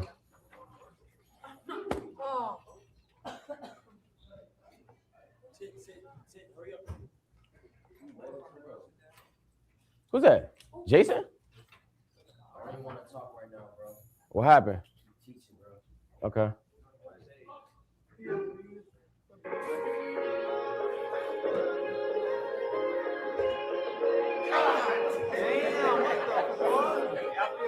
Yeah, so first of all, that's prosthetics. It's not my real forehead. So, okay. Okay, but the premise is that once you read the caption, the bouncer says no hats, you got no choice but to fucking stick around to see why the caption says that. The caption make you want to stay to the end. And you obviously can see the hat and just, you know, it's implied that I'm going to review the hat. But by the time you finish it, you're like, damn, that was so crazy. Maybe I watch it again. Now you loop somebody. Now you get mad watch time. Feel me? So this is an example of an Instagram reel that we posted like last week that performed pretty well. Yeah, what's that? So a lot of my videos have POV, like you're 27 and single, so you're going on a solo date. Mm-hmm. Like I'm known for my mukbang and solo date. Do you think POV is like important? If you think that's why the videos are hitting so much, because POV is so relevant? It is impossible to answer without knowing your audience. It is like super audience specific. So I would have to look at your specific audience and see why something may or may not hit. Because something that hit for you might not hit for the next person. Feel me? So this is a thumbnail hook where the actual thumbnail, of the thumbnail is what makes you want to watch. So this is a clip that I dead ass post. I repost it like every 3 months. But it was the intro I did for a 48-hour stream where I came down, rappelled from the ceiling. But you don't have to know any of that. It says craziest Twitch intro. Why is it so crazy? Well, why is this guy rappelling from the roof? So it adds like some interesting appeal. Who this applies for is anybody that watch streams. Why is this better than any Twitch intro I've seen before? It might not even be the best, but it's a unique one. It's unique enough to where every time I post it, it does well. I repost it like every 3 months. But in my opinion, like now you're using a thumbnail, you're using a caption, you could use somebody's face. You could even use the what do you call it, the description in the bottom of it to interest people. So like, don't waste space. Everything they see could be another reason they discard your content, right? Think about the way you consume content. You be scrolling. You're not paying attention to nobody. You scroll. It could be someone you fuck with. You might scroll past it. So it's not enough to know people. It's not even enough to make good content. You deadass have to have the whole package. You know what I'm saying? Like once they watch the video, it has to be a good video, but you also have to package it to make it look like a real video if you want people to stick around. So when you making certain videos, you have to pay attention to the analytics. Excuse me.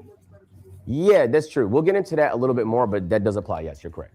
So this is just something practical. I mean, if you're not doing it, what's that, Jason? Yeah, bro. Yeah, bro. Go pee, gang. Go pee, bro.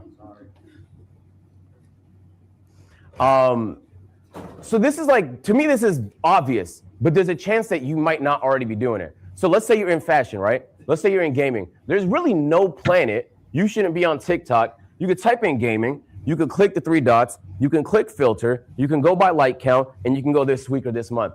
If you don't know what's popping in your genre, in your field on TikTok in the last 2 weeks, you genuinely don't care about your job. That's what it feels like, because if this was any other context, you would pay attention. If you were an athlete, you would kind of pay attention to the stuff you put in your body. If you're a streamer, you should pay attention to the content that's performing. This is part of the job. Yeah, can we quiet down, please? So if you haven't been doing it, make it a habit. In fact, what I like to do is I literally create a separate TikTok, a separate YouTube, where the only thing I do on it is research.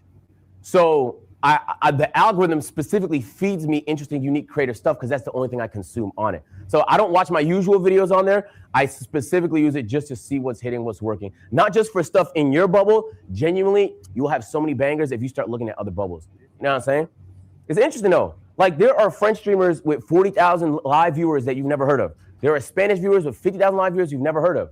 It's not that they're not big, they're just not in your bubble. There's a lot of stuff happening. It's not happening in this bubble. You guys are in this Stream University bubble.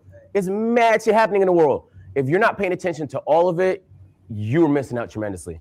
So like, who are your favorite underrated streamers or creators that a lot of people don't know about?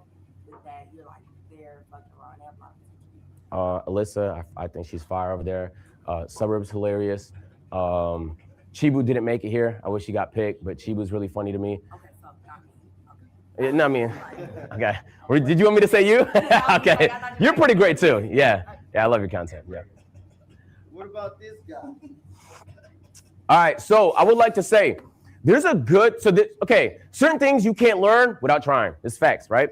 I mean, sure, somebody could tell it to you, but sometimes actually experiencing it hits harder. So the YouTube Shorts to YouTube videos is undefeated. First of all, YouTube Shorts is just the best way to get subs on YouTube, okay?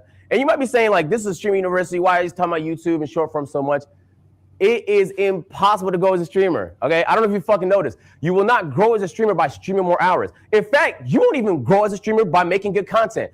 You will only grow as a streamer if you're making good content and people can see it on all the platforms. You know what I'm saying? So it don't matter how funny your clip was today. If niggas not clipping it on Twitter and the TikTok's not sharing it, then, I mean, nobody saw it. Your audience saw it, but they're already watching you. You feel me? So get in the habit of trying to share some of the stuff that's happening, not just on stream. The grind is not just more hours on stream. This is very prehistoric mindset, okay? The grind is having a moment and then finding ways to share it with everybody. So streaming, you essentially now are a content creator. You're not a streamer no more. It's a full-on content creator.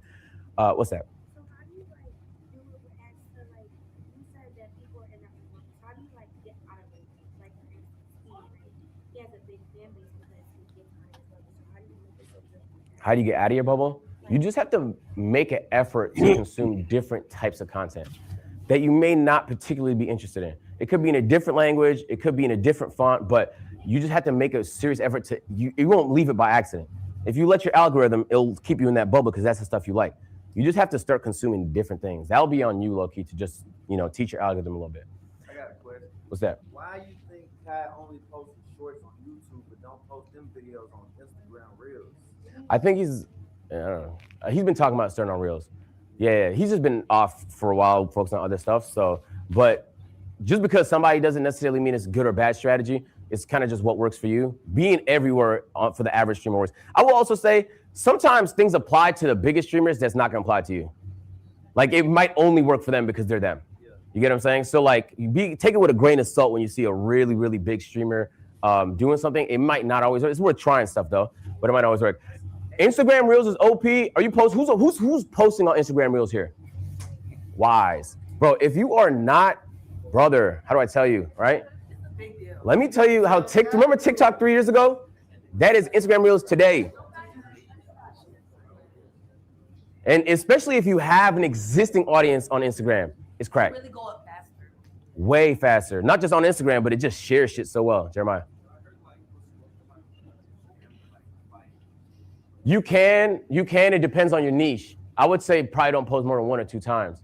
But there's some people that post 4 or 5 times. It just depends on your niche. Some niches a lot more acceptable to spam post. Some niches you could dead ass post the same video every week for like the rest of the year. So you be reposting your own content again and again? You can. Like if enough time passes and a clip hit, I already post it. That's my question. When I post on TikTok, they flag my content for unoriginal content. If it gets clipped, my clipper send me the clip, and I have to appeal it sometimes. Okay, I will say, so all the social platforms don't like clipping culture. That's true, okay? And there is probably going to get nerfed at some point, most likely. They consider it unoriginal because it is technically not an original piece of content. The original piece of content is happening on stream. No, I understand that, but it's still not original. Like you did it somewhere else. You're just repurposing it. So we don't know how long this meta is going to exist for. But while it's here, you might as well take full advantage of it. You know, this is a crazy level of late.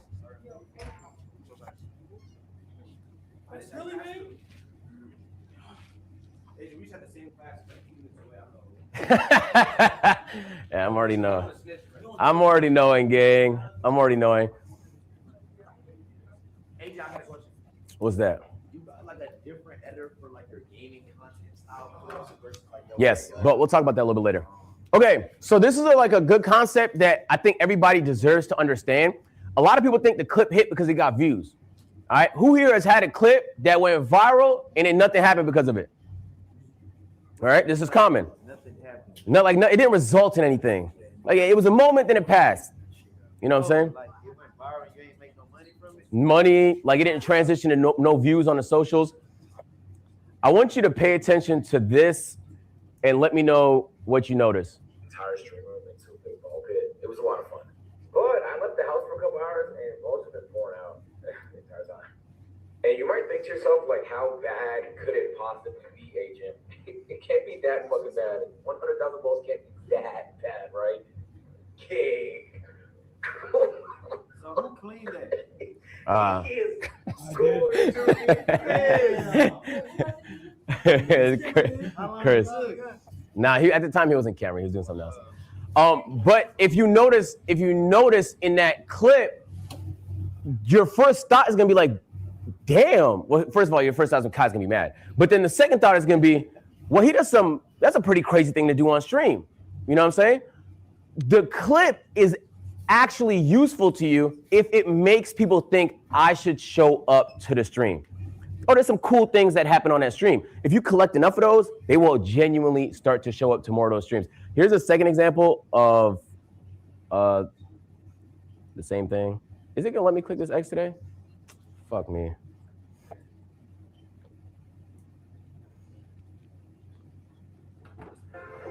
So you gonna watch this clip and you gonna think to yourself, oh, he's doing a 48-hour stream. Maybe I should tune into it. So your clip should naturally make people want to come to the content. You know what I'm saying? In fact, usually before I do a marathon, I'll at least do some sort of simple TikTok saying like, yo, I'm surviving in the Amazon for 48 hours.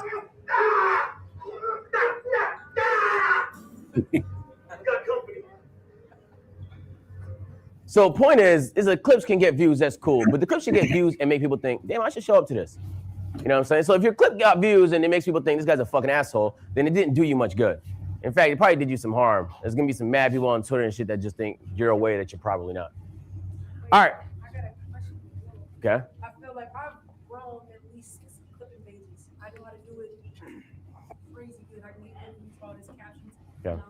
Why do you think, I feel like for me personally, and I heard a lot of people, why do you think when it comes to like Twitch? Yo, let's hear a question. Why do you think when it comes to Twitch specifically, it's so hard to grow? Because I can get millions of views and understand the algorithm on all the platforms because I mastered that.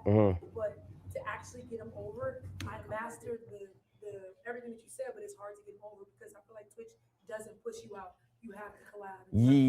So the clips to me, from me personally, it doesn't translate versus like.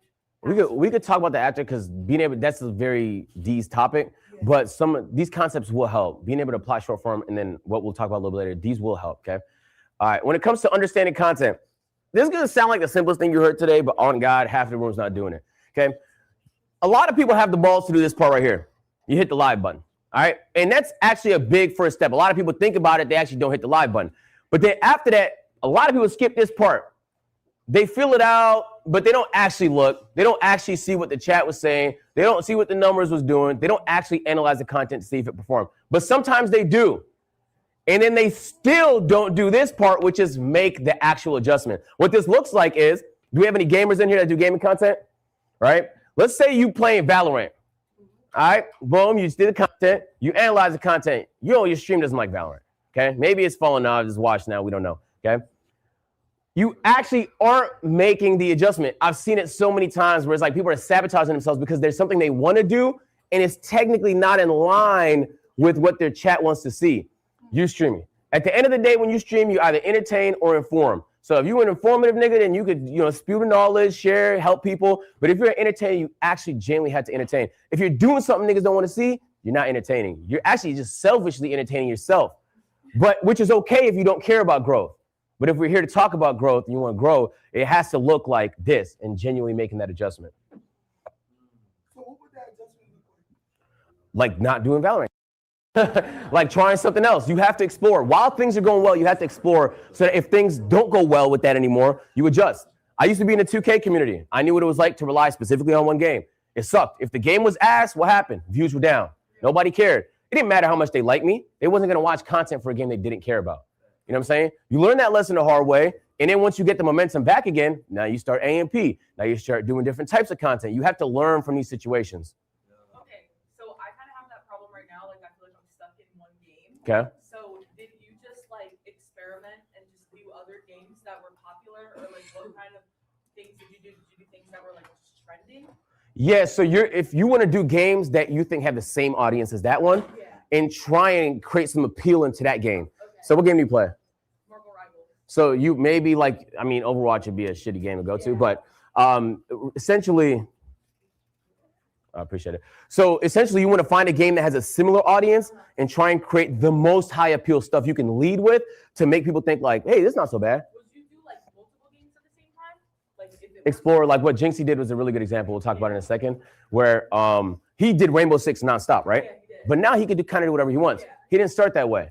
Like he experimented a little bit with certain games that had similar communities, and then he was able to, now he's so varied, he could play any game and it's gonna pull. So it's a little bit of strategy to it. But a lot of what's gonna work for that is being able to see what other people did. Back when I was making 2K content, there was a few people that pivoted away from 2K content.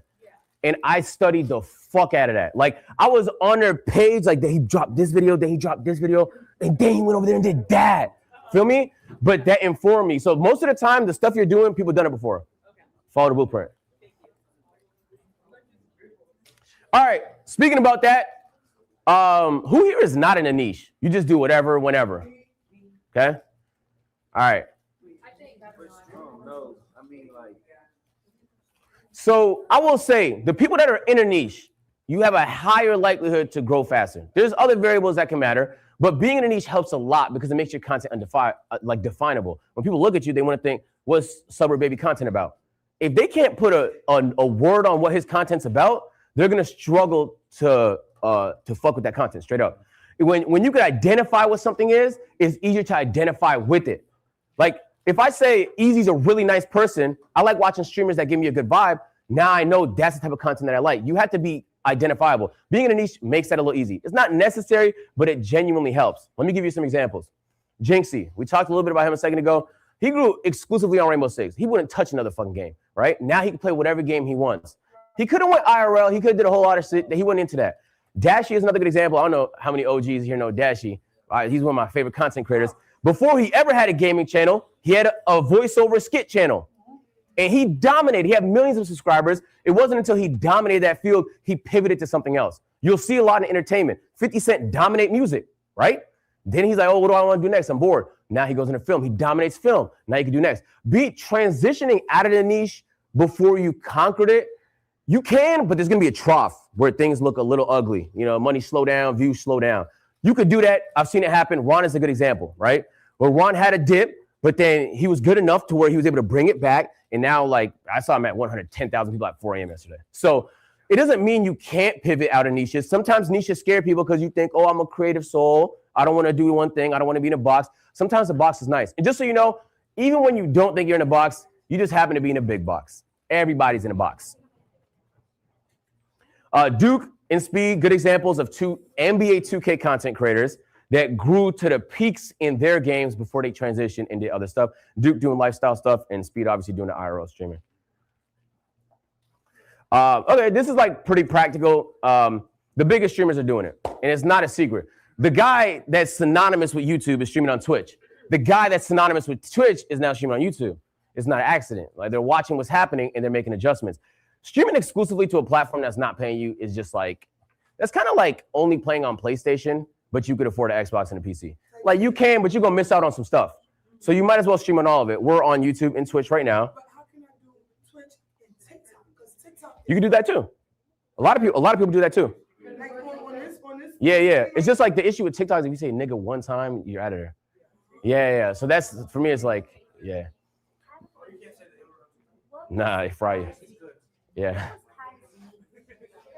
Kai's niche? Early days, Kai did a lot of prank content, ding dong ditches and stuff like that. He was on campus. He was doing a lot of like dating type of style content. Then he was with us in A&P, and then he started doing like IRL content. So like everyone kind of starts a niche. Kai's a little bit of a hybrid though. I wouldn't say he was in a clear niche. Yes. I switched my niche fully. That's good. And you. I used to be in hot tubs with girls. I like slap their ass. Yo, quiet down. Everybody listen to him. I always raise girls, mad bitches, slap their ass. You know what I'm saying? Like, we don't call girls ass. No, he's good. He's not talking to you though. Right, he ain't been talking to you. I swear, bro. You're the worst bitch to get defended. Trans bitch. All right. In this stage, if you have under 250,000 followers, it's going to be tempting to stream more, to come up with stream ideas. I promise you need more short form ideas. This is what your day should look like. You should genuinely be spending 60% of your day on short form. This is not exaggeration. This is not shock value. In fact, it might be a fucking understatement. I would dedicate maybe 40% of your time to streaming, 60% of your time to shorts. If you don't have a shorts person, that's okay. Make him yourself. Yes, shorts, TikTok, IG Reels, all that, yes. It could be whatever, as long as people post it. Yeah, because shorts barely make any money anyway. All right, so this is, okay, I'm gonna do this for every stage just so you guys get a sense, because I know hiring is like a little bit of like, nobody talks about it. But this is what my team looks like. So I have an operations guy. Yeah, he's in the tone suit. We got creative and camera, Marcus, but he's club director.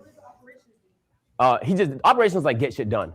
You know what I'm saying? So like, yo, we actually needed the stand built. He's getting a stand built. We need this for stream. We have this idea. Let's pull this off. He's the one that makes ideas. Like, he gets the physical things to make the ideas happen, right? Tech. If you do, who does like a lot of IRL streams primarily?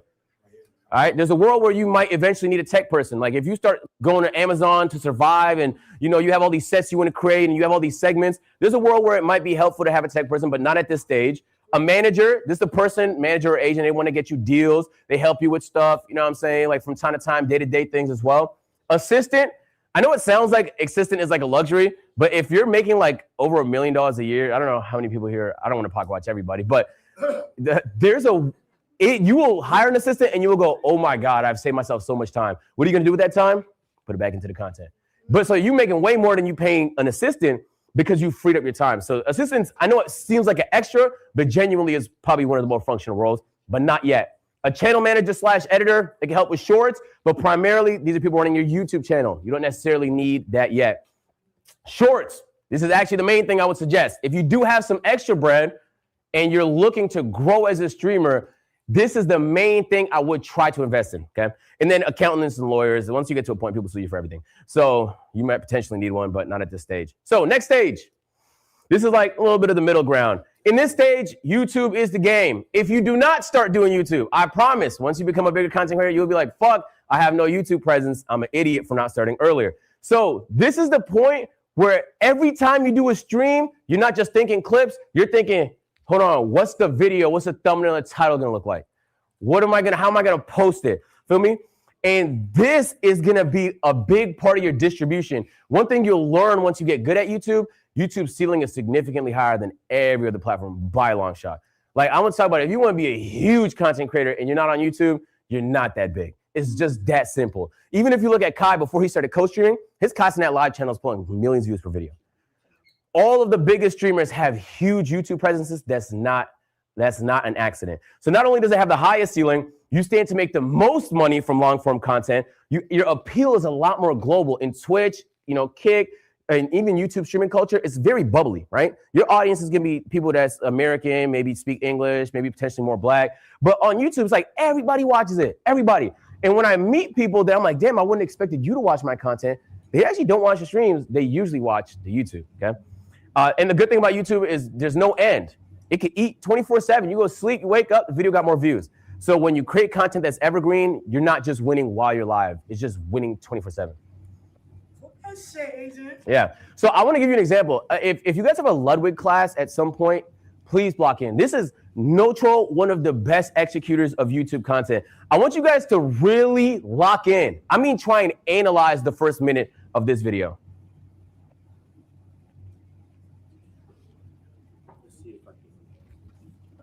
That's how many people have bought Magic Chameleon. For reference, that is more than Mario Kart World did in the first few months it came out. Magic Chameleon only came out a few weeks ago. In fact, it's more than Street Fighter 6 has done in 3 years, and it's more people than subscribers I have, and that's a free button to press that I want you to press now.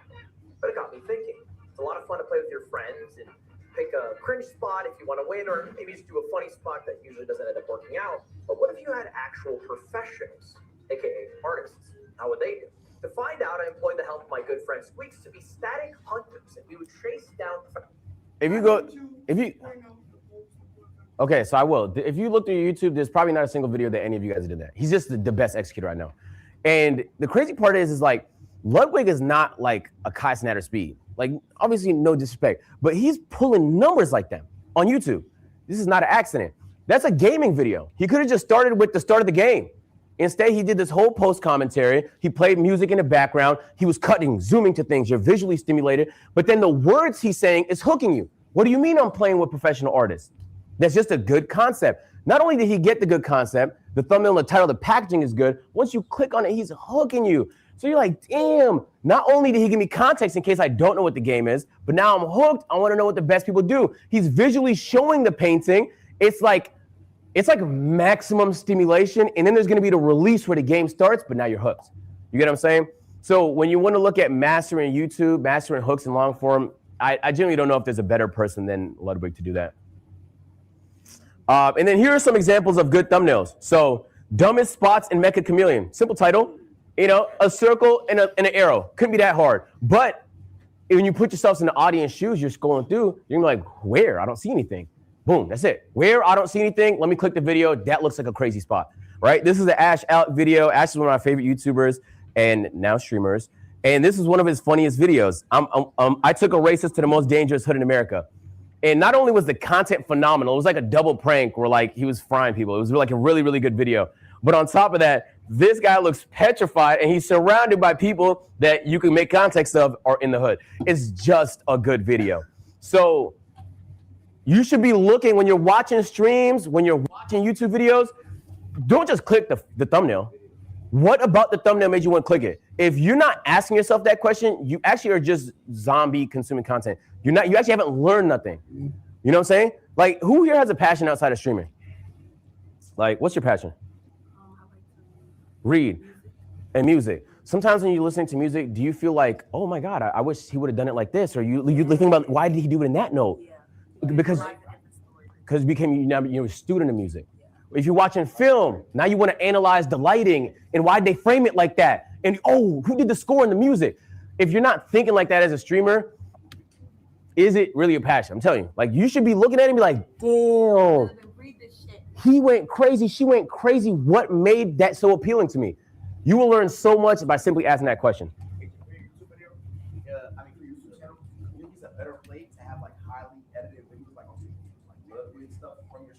If it's peak content and you could afford it, I would say yes. You don't have to do it for every video. We didn't do that. No, I'm not gonna lie. That's why I use the Ludwig example. I could do better. Yeah. Then I would have them arrange it in a way. But it doesn't have to look that crazy. Sometimes it could just be a cliffhanger, right? Of like the most interesting part that complements the title and the thumbnail, and then the video starts. It don't have to be crazy, well edited like that, but take those steps in that direction. It's gonna help a lot. Okay, all right. In this stage, You might want a manager. You're gonna start getting certain brand deals, certain opportunities. You get to that point, 250 to 750. Yo, can we quiet down, please? This is 250 to 750,000 followers. Yes. So you might want a channel editor. This is someone that's gonna manage your YouTube channel. So you can give them pointers, post this content today. My YouTube manager, my editor, no, he knows you post this as soon as humanly possible on the YouTube. So not only do the stream get the content, you know what I'm saying? Might be a clip that comes from it, but then we're gonna post it on YouTube and it's most likely gonna perform well on there. So how do I save for a new streamer like myself? Once I end the stream, how do I save it? Yeah, it's a VOD on your channel. So, and if you're using IRL Toolkit, they'll save it in the cloud over there too. And then when it comes to how you spend your time, okay, you're still spending a large portion of your time using shorts and streaming, but now you want to spend time making things happen, operations, coming up with segments, thinking of things that are higher appeal, more interesting, right? You want to spend 5% of your time on business, reaching out to brands, building relationships. This is stuff that we're going to get into a little bit later. It's going to fund some of the stuff you do. And then also you want to be spending a good amount on long form. But if you have a channel manager, you won't have to spend too much in this area. If you don't have a channel manager, it might look a little bit thicker. Okay, and now we're getting to the 750 to 1 million range.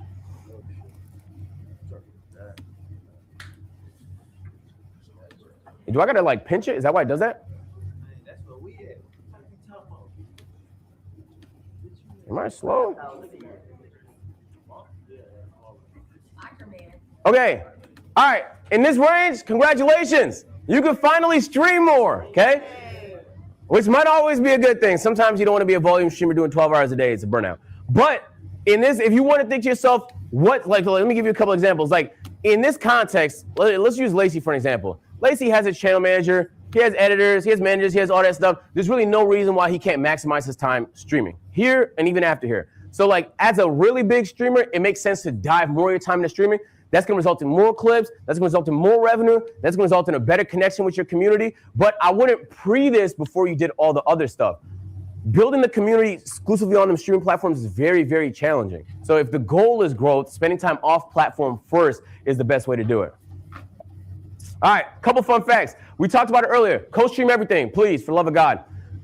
If you guys want to reach out to a certain content creator, Instagram is actually the best way to do that. On your story, at them, it shows up in their notifications, and most of the content creators I know look through that. So even if, and you'll see it, they'll be in your views. So like if there's something you want to say to somebody, don't spam them, obviously. But like that's probably, if I knew like there's one way I want to reach somebody, I literally put up a story and then at somebody. You can literally privately do it too, so they're the only ones that see it. But if you want to specifically make sure someone specifically sees something, that's the best way to do it.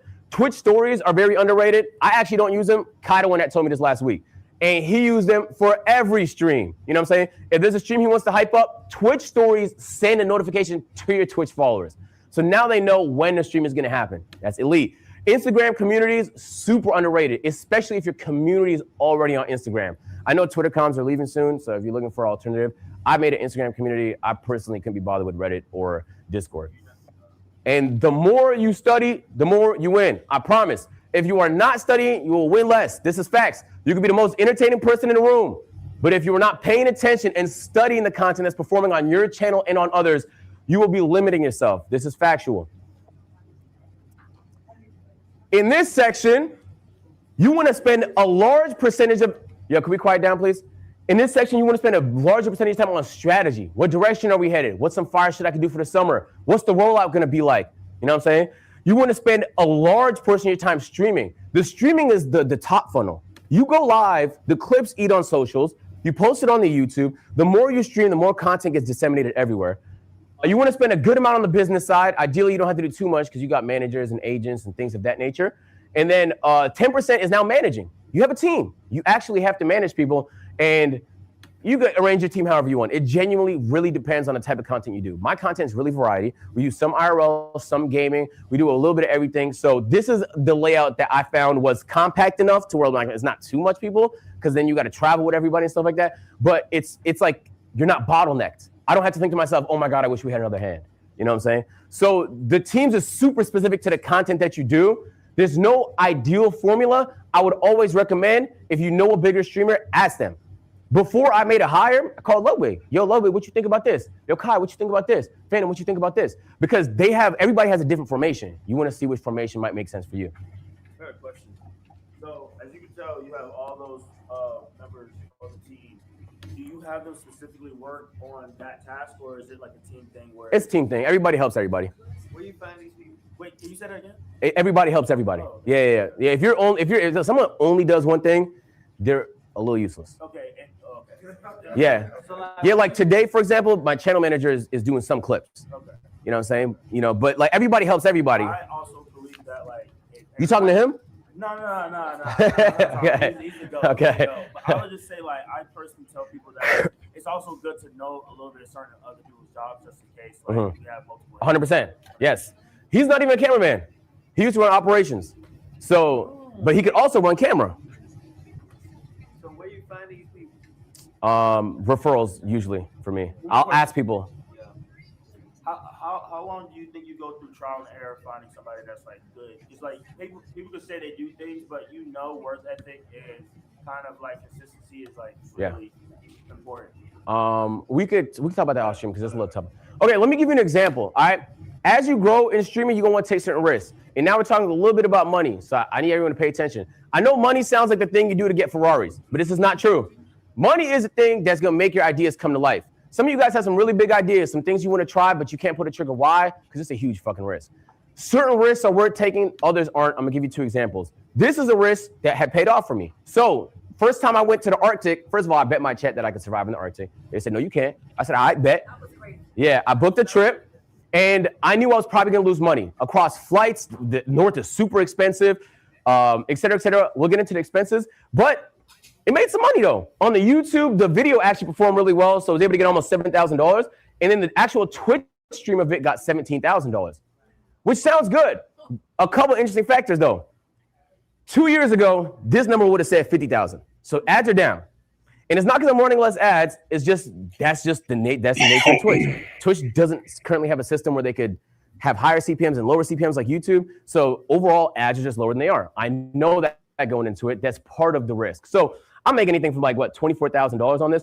All I had to do is not spend $24,000 and I at least don't lose money on the idea I'm really passionate about. This is from one stream? Yes. So here are the expenses. So between the hotels, flights, clothing, car rentals, and camping supplies, luckily, on that day I made money. Now, we're not accounting for obviously like staff expenses and stuff like that and how much time we dedicated. We could have spent on anything else, opportunity costs. This is just what we spent. On this opportunity, for me, it's okay to lose money if it's going to get eyes in your direction. For me, the Arctic was a solo thing I tried that I genuinely believed in. I really wanted to challenge myself. And so if I lost money, I lost money. But let me try my best to maximize, okay? We're going to talk a little bit about the best way to do that in a second. But this is an opportunity that worked out. Let me give you an example of an opportunity that did not work out. So this time I'm co-streaming. I make $2,000 off the YouTube. I'm making $3,000 off the video. So this is the stream, this is the video, and I'm making $16,000 off the Twitch. It's not a bad shout, but this time we're not in the Arctic, we're in the Amazon. Things are a lot more expensive and a lot more remote. And the expenses looked a little bit different. So this is an example of a bet that financially didn't pay off, but content-wise went ballistics. These are worth doing. If you can afford to eat it, these are worth doing. And you might be asking yourself the question of, okay, how can we reduce the risk of doing some of these big events? Boom, ads, but not the ones you see on Twitch and YouTube, the sponsors that people pay for. I'm gonna ask you guys a question. Who here reached out to brands before coming to Stream University? 8 people. I was talking to Malik, she showed me, she messaged 50 brands. Half of them responded. I'm talking like Target responded. You know what I'm saying? You're at Stream University. This is the talk of the town. You know what I'm saying? You not reaching out to Samsung and DJI and Fortnite to see if potentially they might be interested in supporting something you want to do. So I literally reached out to all the brands that I know, and Fortnite came back and said they want to do something to help some students. So we will actually be finding 2 streamers that have not had a brand deal before to do their first brand deal with me a little bit later today. Okay? But like, I could have said nothing. I could have not asked. You know, we're thinking, okay, agent, well, you know some brands, so that doesn't count. You've done 10 epic deals before, so that's a little bit of a cheat code. This is true, but let me give you some examples on how to get some of these brand deals. And then I'm gonna walk you through how I'm gonna execute the Fortnite one, and we're gonna pick some students to do it before we end class here today, okay? So back when I was a wee little lad and I haven't blown up on YouTube, there's a website called FameBit. What up, It's like you have to apply for ads. I think the Stream Elements has it now. FameBit got bought by YouTube. Now it's called YouTube Brand Connect. If you guys are on YouTube, you've probably heard of it through there. Brand Connect. So it's YouTube's platform where you can apply for ads. Essentially, if I wanted money, I would see a scale on the website. I'll say, I want to advertise this scale. This is how I'm going to do it. I send them a little paragraph or two. This is pre-AI, so you have to know how to write.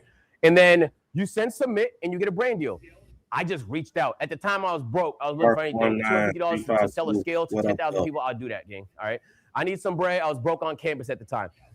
That's just reaching out. The second thing, have you tried asking them? No, seriously though. You are completely underestimating how much.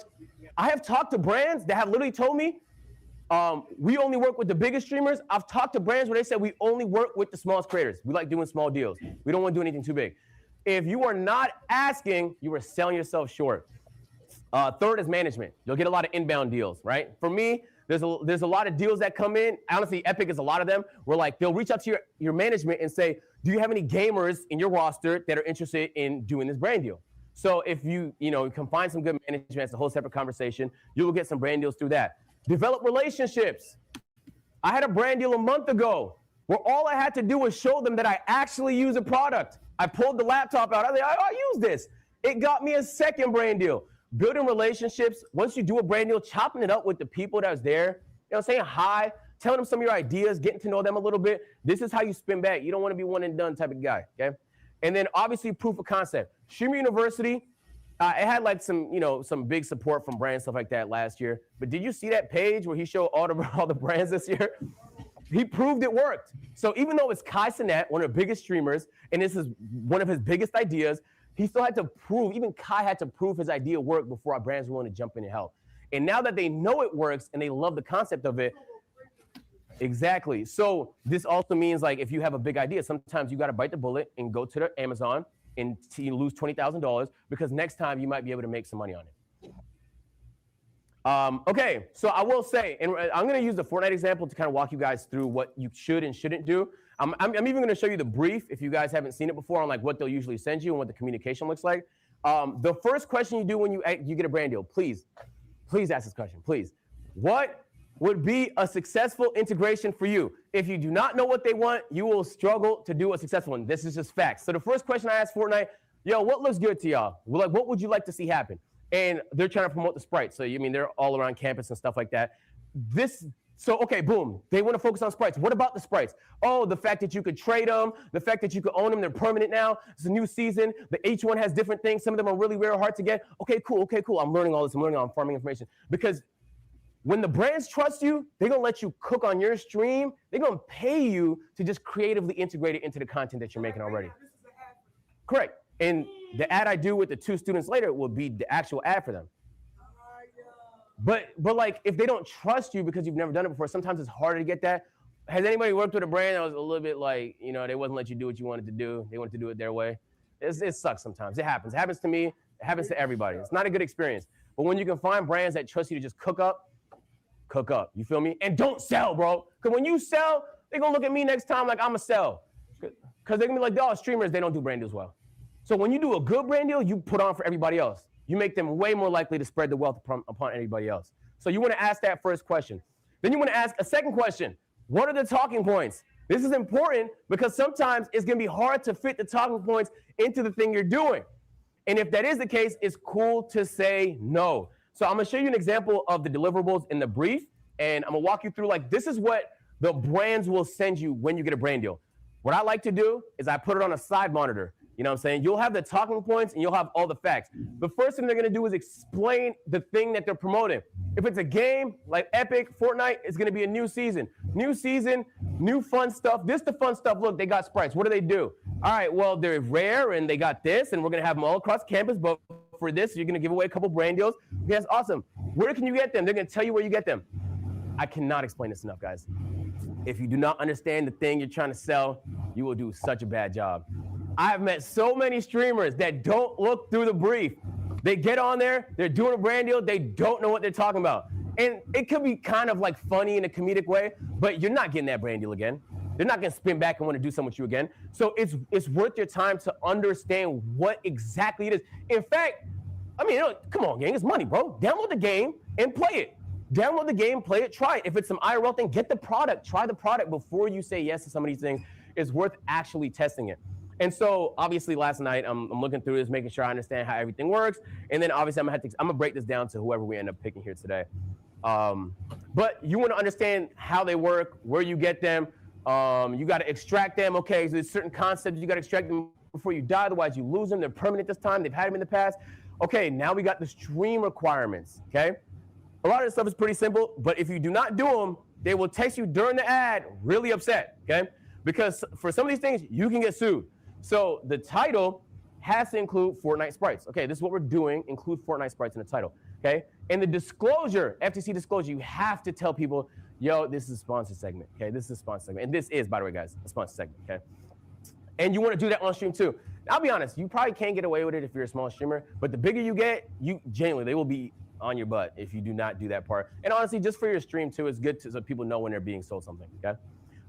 So for this one, it's actually pretty compact. Sometimes they'll have panels in your Twitch. Sometimes they'll have a pinned comment. Sometimes they'll have different deliverables. It's all part of the package that you're selling to them when you're getting the actual brand deal.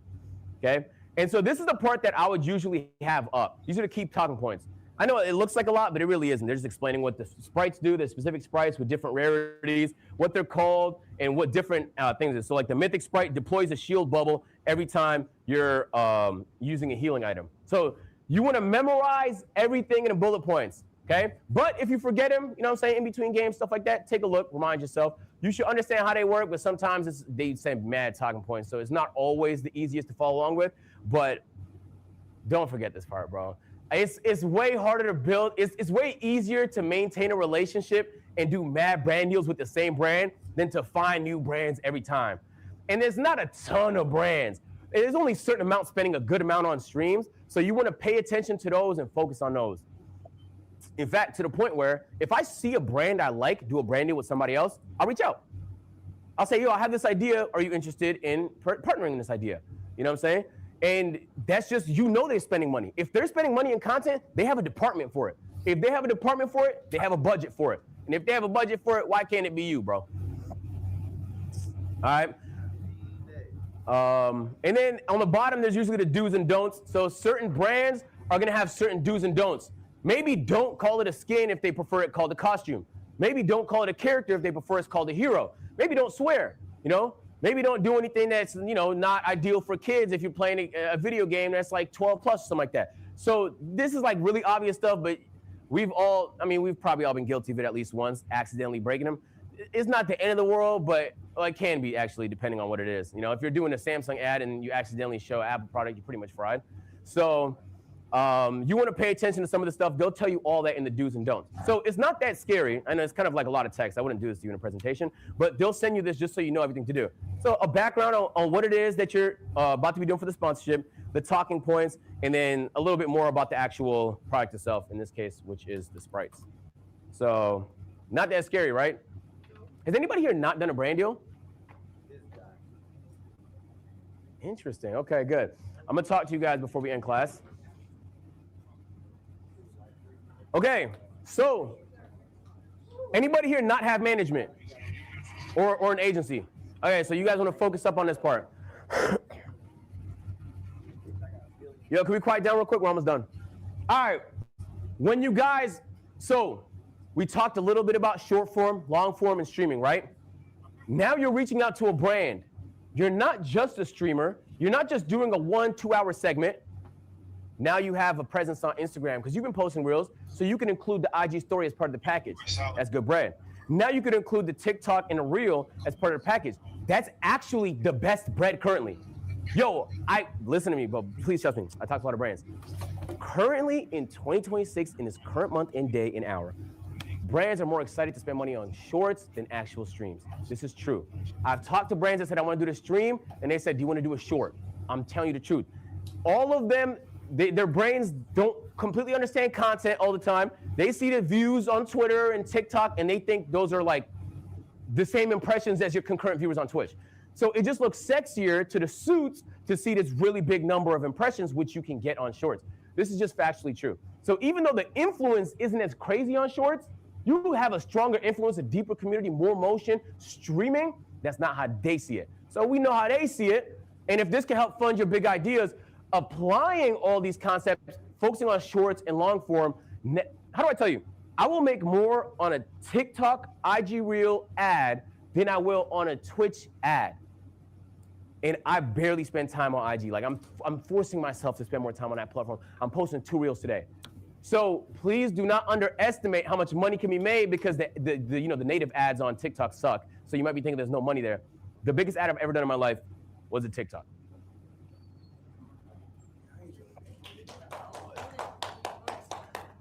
Hey Lacey, this class is not like this is not designed for you. That's fucked up.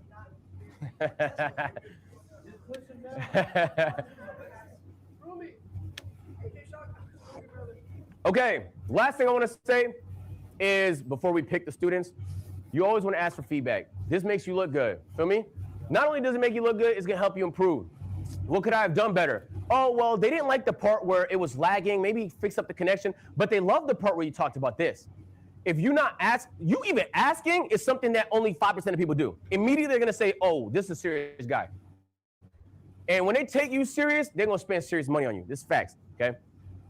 Please make sure to ask for feedback. It's probably one of the most easiest things you could do that's gonna make them wanna spin back.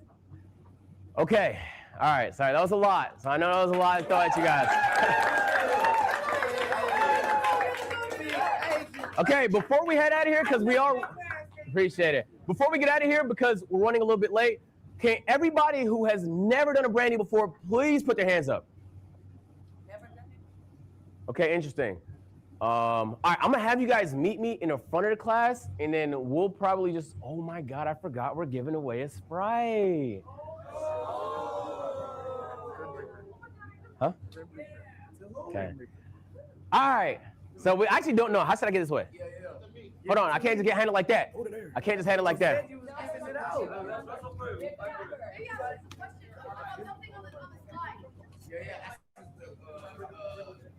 Maybe I should ask. I don't have a quiz prepared because I didn't think we was gonna have time for that. A pop quiz is kind of crazy. Look, I'll have everybody that doesn't have a brand deal meet me in the front. I'm gonna answer some questions, stuff like that. Everybody else, you are excused to go. Running a little bit late, so you guys are good. Yes, I'm gonna give it out. I have to give it out. They said I can't keep it. Yeah, I bet. Yo, chat, we're gonna switch the lens. He'll be right back. Yo, bring the lens here, Chris. I can quick swap it. Let me see, who was the best student? Chat. Let me ask chat. I was asking questions. I was being a good boy. No, I was really. I was asking questions. I didn't talk. I listened. You were making jokes. Okay, hold on. You definitely did not talk. I joke, but that's my personality. Yeah, that was good. Did you sleep though? Yes. I was trying to he was reading chat. Bro, he was sleeping on his phone. I was listening. Oh. Hold on, chat.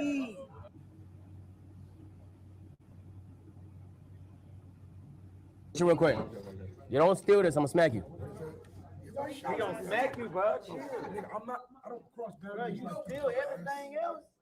I don't need to steal. I'm not broke anymore, nigga. Hold on, chat. Flashbang of doom. You got the cap for it? I don't see it. Might have fell out. Okay. All right. I let my chat decide, and it was like almost unanimous. Between who? Me and who? Pit Bully. Congratulations. Yeah, please don't let people steal it though. People are stealing these. Thank you. Chat loves you. Congrats. Thank you for the attention. Yeah, she was locked. That's a good pick. I can't lie. Okay. These are the group you've never done a brand deal before? Okay, interesting. All right. Real quick. What do we do? What do I do? Okay, so Kai in the beginning, if you get 2 of them, I think you could redeem it for something. So they spread. I got like 2 gold. What? The mini ones. Oh no, the ones these size. No, not this size. Yeah. So if you get a second one, you could, I don't know the exact specifics. They do? You get the gold one, you get I think they also give you a cosmetic in the game too, if I'm not mistaken. Where do you turn them in? Yeah, so like there's only 31 of them on campus, or 30 of them, and that's one of them. Where do you turn them in? You would have to ask Dean Cenat. Yes. All right, thank you. Yes. Okay. Maybe we find a place with a little more space. Let's go over there. Okay. All right. Okay. First thing I would like to say amongst the people who